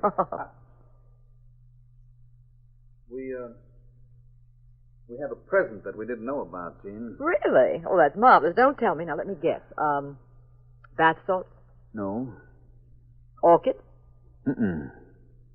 Well, what is it, Pat? A dead body. Oh, isn't that nice? What did you say? There's a guy in there taking a shower, but he's not singing. Now, Pat Abbott, if you're clowning around... Now, let me... You stay out of there, darling. It's not a very pretty sight for starting a vacation. Somebody split his head open with a fire hatchet.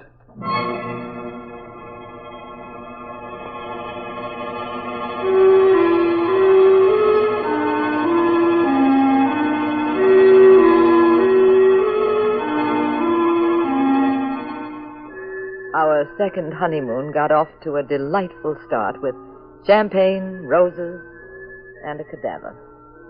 We found a horrible, mangled body in our cabin. Pat called the captain. I thought all ship's captains looked and talked like Charles Lawton, but this chap was very simple. Not at all dramatic, but abrupt. Almost too abrupt. After quite a few questions... Sorry this happened, Mr. Abbott. I know you're a detective, but I'll assume complete charge of this case. Well, that's all right with me. I'm on a vacation. I'll arrange for you to use another cabin. You know who the dead man is, Captain? Yes. You mind telling me? He was a member of the French secret police. Oh? Any idea who killed him? I told you I was taking charge of this case. Oh, I'm sorry. It was just professional curiosity. Pat, let's get out of here. Good idea, Mrs. Abbott. You'll feel better, and I can get to work. You're sure I can't help you, Captain? Absolutely. What happened is quite obvious. The dead man's fully clothed. He was killed near this door. The body was pushed into the tub to hide it. Of course, there aren't any clues at all about the killer yet. Oh, aren't there? Captain, if you'd have looked at the ashtrays in this cabin, you'd have noticed 3 brands of cigarettes had been smoked. What? Now, you use a pipe. My wife and I might smoke 2 brands, but how about the third one? It might be interesting to know whose cigarette that was, don't you think? Well, I'd have noticed that eventually. I just... Well, I'm sorry to have wasted so much time for you, Captain. This is your case, isn't it? Promise not to mention a word about the murder to anyone and to behave as though this was a very jolly trip, which indeed it turned out to be. The trip was to Martinique in the French West Indies. And there were some passengers who'd crossed from Cherbourg to New York and then gone south. While Pat was playing shuffleboard, I strolled into the cocktail lounge. I met a very dapper little gentleman.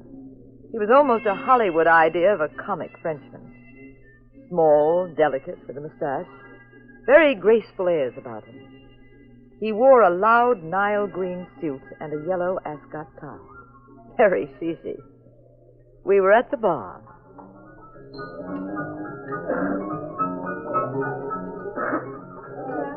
Madame Abbott, to me you are absolute perfection, except for one thing. Oh, what's that, Pierre? You are married. To my eternal regret. Ah, comme c'est dommage. I shall never know why it is that all of the exquisite women I meet are married. It is very depressing. Well, don't let it get you down. You're like my husband. Well, he may be the most charming gentleman in the world, but for taking you to himself, I detest him. Pierre, tell me, what business have you run away from for this cruise? I have run away from the East Indies, madame, the export business. I have come to forget all of my troubles. Of course, confidentially, it is not easy to forget the troubles of the world, even on this boat. What about this boat? You see the gentleman at the other end of the lounge? He is Jacques Fontaine. You have heard about Monsieur Fontaine? No, I met him for a second. He is what the writer Pertinax, André Géraud, would call a gravedigger of France. He was a collaborationist. At first, he worked with the coiffeur. Now he is involved in the mess in Indonesia, on the wrong side again. Really? Yes. Well, my husband and I thought he was very pleasant. Every night I pray that Monsieur Fontaine will not live to see the morning. But I am a timid gentleman. If I only had the courage to, The courage to what? I am just dreaming, madame. Enjoying yourself, Jane? Oh, hello, Pat. Pierre Duchamp, my husband, Mr. Abbott. Enchanté, monsieur. I hope you will pardon me for monopolizing your wife's time. She is so delightful. I stole a few minutes of conversation with her. Oh, it's all right. Now, if you will excuse me, I shall leave you two very happy people alone. A young couple in love, eh? Ah, c'est magnifique. Oh, well, don't run off, Pierre. Yes, madame, I go. But we shall see more of each other, no? My cabin is number 5 on A deck. We are neighbors, right? Au revoir now. Bientôt. Bye. Bye. Oh, really, Pat? You didn't have to glare at the poor little fellow. Gene, why is it that if I leave you alone for more than 60 seconds, the wolf pack comes out howling? Don't be stuffy. He is up to no good. With all that dancing around and bowing and scraping, he's just a wolf. And you encourage him, pal. Oh, don't run off, Pierre. Will you stop acting like a jealous little boy? Now, Oscar Wilde once said that Suppose jealousy... we skip the quotations, Pat, I found out something, and it might be helpful. What is it? Pierre loathes that chubby man we met, Jacques Fontaine, the one at the other end of the bar. Because he says Fontaine's on the wrong side in Asia? Now, how did you know? Scuttlebutt. Well, a lot Pierre of hep says... Washington columnists say that Fontaine is innocent. They say all this talk about his being a traitor is just a lot of French pastry. We'll get a chance to judge for ourselves, though, darling. Why? In the mirror, he's coming over. Now, if you start gushing over him the way you did over Pierre... Pat, Voltaire once said that the monster of jealousy... Don't quote at me. I can't stand people who do that. Hello, Mr. Fontaine. Monsieur Abbott, Madame Abbott, may I join you? We didn't have much of an opportunity to chat when we first met. Oh, sit down, Mr. Fontaine. We'd be delighted. Have you just come from France? Mary, yes. Did you, have any trouble getting out of the country? Oh, no. Why should I? Just asking. Europe's not exactly a playground these days. Oh, I have been made the victim of cheap political gossip, Mr. Abbott. Oh? And you have been listening to it. And you have believed it. Oh, I didn't say that. I am on the side of democracy in French Indonesia. Of course, your story has been corroborated, Mr. Fontaine. No, that is impossible. The only witnesses I have Yes? were killed.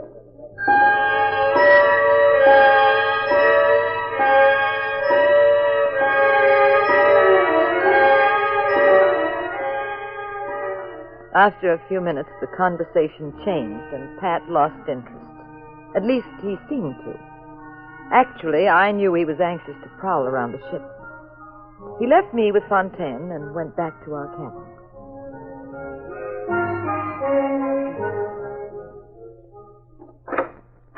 Oh, Aren't you in the wrong cabin, ma'am? You are Monsieur Abbott. Yes. You know, I'm beginning to wonder what makes me so popular. We keep having visitors in here. Please forgive me. I'm Marie Fontaine. Fontaine? Yes, I saw you in the lounge before. You were speaking to my father. Well? It is very rude, but I wanted to speak to you. I was waiting in the hallway, hoping you would come, but then I saw a man's shadow. Someone was watching me, following me. He seemed to be just around the turn toward the exit. I was frightened. I ran into your cabin to be safe. I waited for you here. Miss Fontaine, what's this all about? Why should anyone follow you? And why do you want to speak to me? It is about my father. You know, they say he is a traitor to France, but he is innocent, Mr. Abbott. He is innocent. And you are a famous detective. You can help us. Secret agents, they follow him. He will be killed. He will be killed. Now, Marie, just take it easy now. I'll do whatever I can. Oh, you will? Oh, but I do not have any money. I have nothing to offer you. Well, that's all right. You just forget that. Just relax. Oh, Mr. Abbott, I knew you would help me. You are a darling, a darling. Now, Marie, please. You're now, an look, angel. Marie, please. Oh, look out, fellows. Here come the cops. Oh, Jean, come in, Jean. This is... Oh, this must be your wife. Oh, c'est drôle. Yes, c'est drôle. Shall I turn on the air conditioning, Pat? You look overheated. Well, no, darling. I was thanking your husband, Mrs. Abbott. I am Marie Fontaine. He's going to cooperate with me. Going to? My dear Miss Fontaine, he is cooperating. Oh, I'm sorry if you misunderstand. I shall leave. I'd better see you to your cabin, Miss Fontaine. She's not safe going around on the ship alone, Jean. Now, where have I heard that one before? Jean, on the subject of jealousy, George Bernard Shaw said...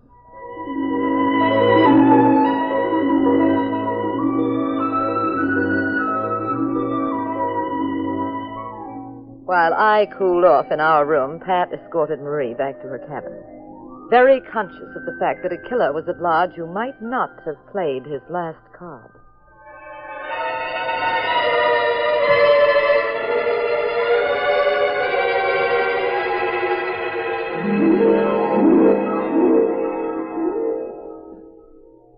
This is my cabin, number 3. 3. Didn't Pierre say that he had number 5 on this deck? Yes, his cabin is next to mine. The little man in the green suit, I do not trust him. He makes me very nervous. Is there a connecting door between your two cabins? Yes, there is, but I keep it locked. Pierre behaved like a harmless pigeon, but I think that he is a wicked vulture. You and me both. I shall be quite safe if I stay in my cabin. Thank you for bringing me here, Mr. Abbott. I'm sorry if I upset your wife. Good night, Marie. Oh, confidentially. Yes? I'm not really sorry. I like kissing you. You are the kind of man for whom a woman would be glad to take risks. You are... Good night, Marie. C'est drôle.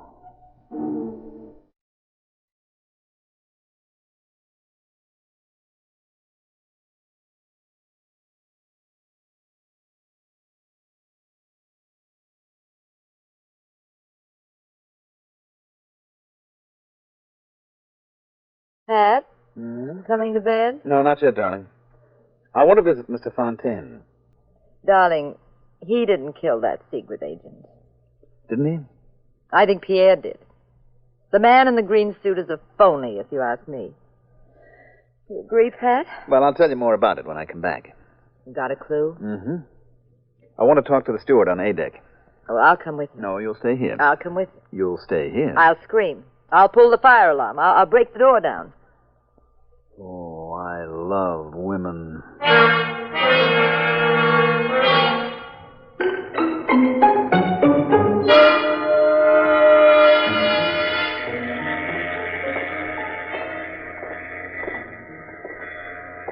Here we are. This is Fontaine's cabin. I'll knock.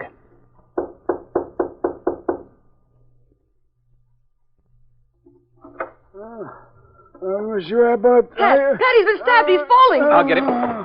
Hold him up. Oh, Mr. Fontaine, try to speak to us. Tell me what happened. Who was it? Who was it? He's checked out. I'll call the captain.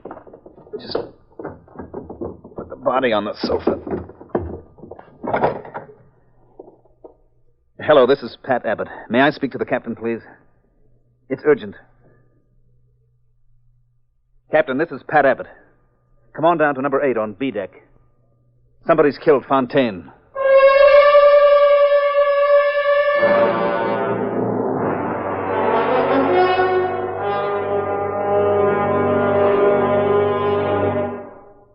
They seem to have done quite a job on Fontaine, didn't they? Captain, when that secret agent died, did you get any ideas about the case? We went over every detail. Found nothing. You sure you didn't overlook something? I resent the implication, Mr. Abbott. Look, isn't it a bit late for all this studied formality? Mr. Abbott, you keep your professional nose out of this, or you'll be awfully sorry you didn't. Look, Pat. Look what I found. This piece of yellow cloth. Let me see that. It's from Pierre's tie, isn't it? Could be. Oh, now, 24 men on this ship are wearing yellow ties. I've seen them. Yes, but Pierre kept talking about having the courage to... Go on, Mrs. Abbott. Go on. Oh, confound it. Now what?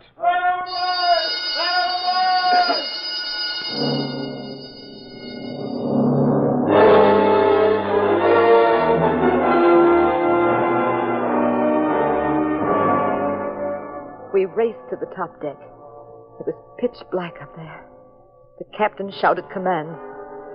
Long fingers of light swept the water. Anybody see him? Anybody see him? Get that boat down! Faster! Faster! Up to it! Pat, Yes. I'll bet Pierre jumped off. He said he just needed courage, that's all. He stabbed Fontaine and then he went over. He committed suicide. Oh, they'll never find him in that black water. You've solved this pretty quickly, haven't you, chum? Bring that light more to the left. The left! Swing it over! That's it! Binoculars! Get my binoculars! Come on! Come on!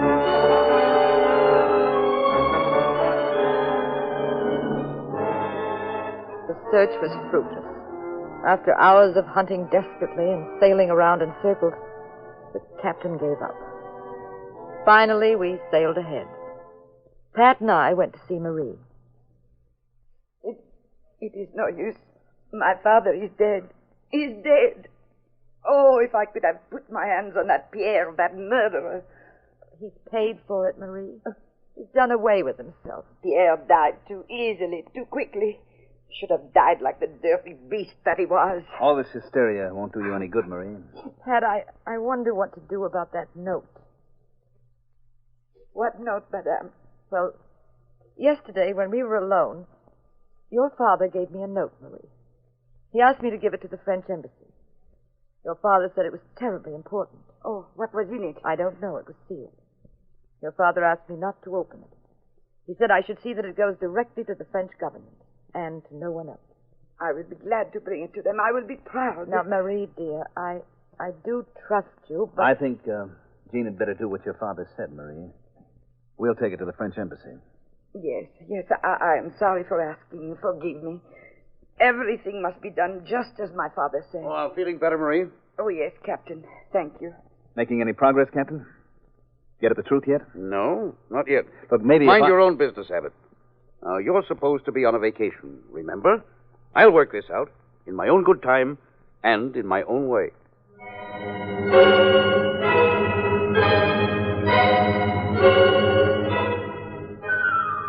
Later, Pat went for another one of his strolls around the deck. As I watched him disappear with that long, casual western gait of his, I went back into our cabin alone.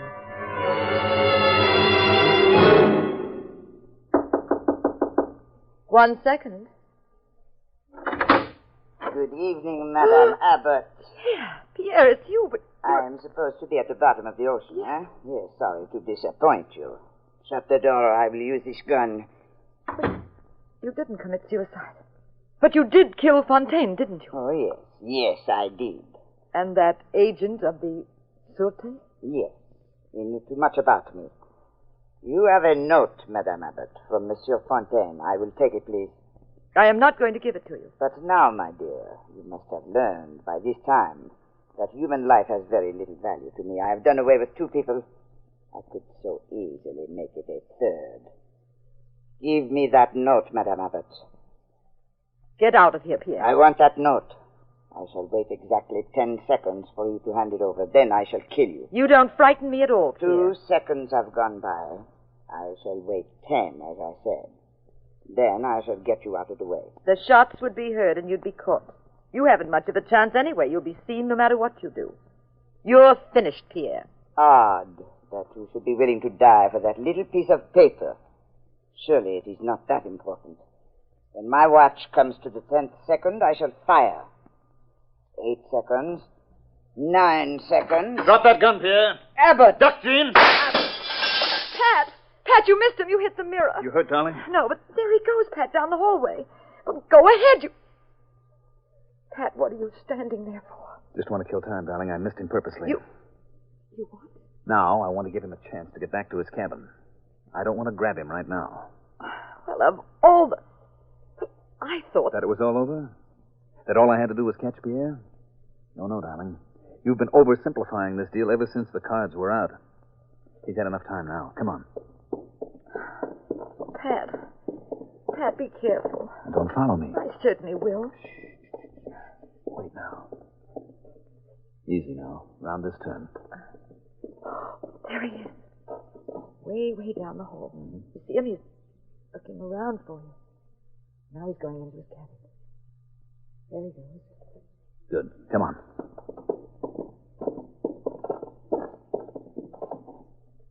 First, I'll just have a look in here. Oh, but that's Marie's cabin. Of course it is. Fine, it's empty. Now make sure that connecting door is locked. Yes, it is. All right, now come out here in the hallway. That's it. Now we're going to play some games. You got a cigarette? A cigarette? Now? Sure. Oh, Pat Abbott. Come on. Atta girl, now give me a light. Oh, what in the world? I'm going to blow some smoke through the keyhole in Pierre's cabin. When I do, you scream fire. Oh, now, Pat, I can't. Come on. Start screaming. Fire! Fire! Fire! Where is it? What is the matter? Marie! Stand right there, Marie. What? I missed you before on purpose, but this time I'm playing for keeps. Where's... Pierre? There isn't any Pierre. Is there, Marie? There never was any Pierre. Was there, Marie? You rotten. Come on, talk up. Yes, you're right. You created Pierre, Marie.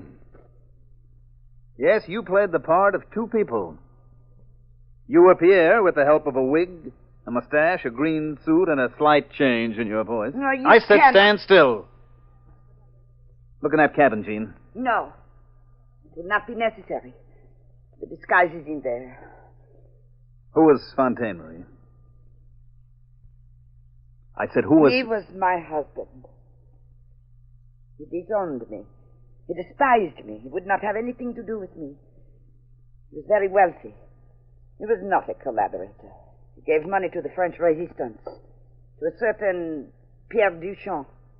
You killed the real Pierre then, didn't you? Yes, in Paris, to get the fortune my husband had given him. Then I became Pierre myself. You followed your husband to the boat. You took a cabin, He must have pleaded with you to leave him alone, but you wouldn't. A French secret agent caught up with you. So you grabbed a small fire hatchet and killed him. You built up the story about your husband's being a traitor. You built Pierre as a patriot. You stabbed your husband, then you wanted us to think that Pierre had knocked him off and jumped the boat. What'd you throw into the water, a packing box? Please, I cannot talk anymore. I'm tired. Take me to the captain. I will not give you any more trouble. The money you got by killing the real Pierre wasn't enough, was it? You wanted to inherit everything your husband had, too. May we go now, please? Whatever you do not know must be in that note that my husband left. All right, start walking. That ladder goes to the top deck, to the captain's headquarters. Yes, I will. This all happened so fast.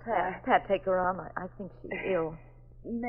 May I please have your arm? Oh! Biting, eh? You'll never take me. And scratching, there too. You are. You're not going to... All right, then I'll just carry you to the brig. No, Up you go. No. Oh, see what I mean, Gene? I love women.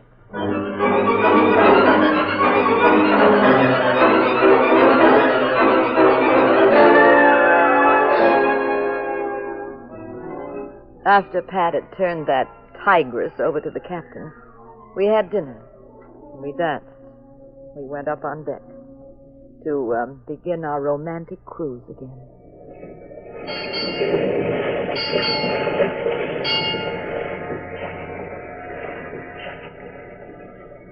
Pat, how'd you know Marie was also Pierre? Well, that was easy, darling. First of all, I never saw them together at the same time. Now, that was just a vague notion, so I asked the steward on A deck to do a favor for me. Oh? He showed me the cigarettes that he'd emptied out of the ashtrays in Pierre's cabin. Every one of them had lipstick on the tip. And if you weren't sure then, you must have been later. I noticed Marie was the only person we told about the note. But a few minutes later, Pierre came in and asked for it. Oh, I'll bet the captain's hopping mad. He was hoping to solve the case without you. The arrogant so-and-so. He isn't half as mad as I am. It's a fine second honeymoon this is. Pat. I was just thinking. Yes, dear? Well, if the boat sank... If the boat sank? And we were marooned on a desert island for the rest of our lives, what would you do? I don't know. Spend most of the time... Doing what? This?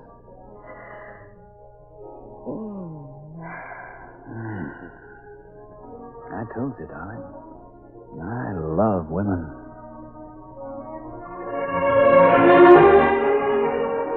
Moral of the story. I made one mistake that you can benefit by if you're planning a cruise. Please don't go on a streamlined luxury ship.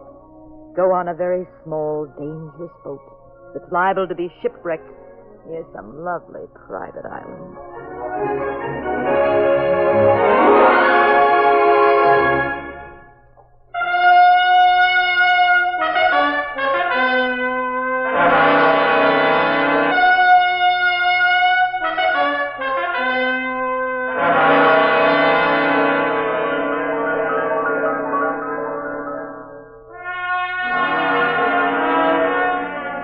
The National Broadcasting Company has presented The Adventures of the Abbotts, starring Claudia Morgan and Mendel Kramer as those nationally popular personalities of detective fiction, Pat and Jean Abbott, created by Francis Crane.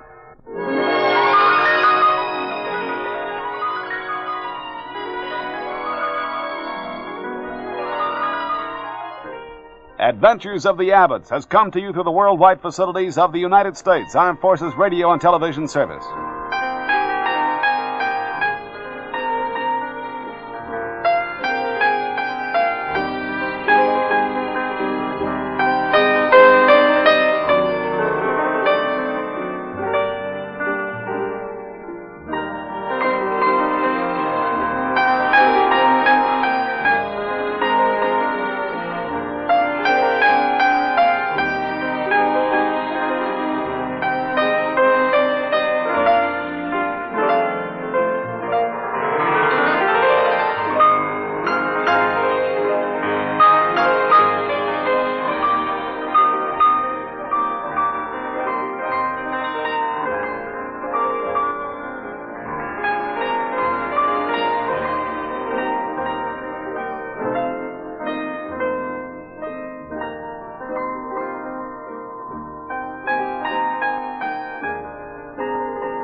Welcome back. Well, I have to admit, the solution to this particular crime surprised me.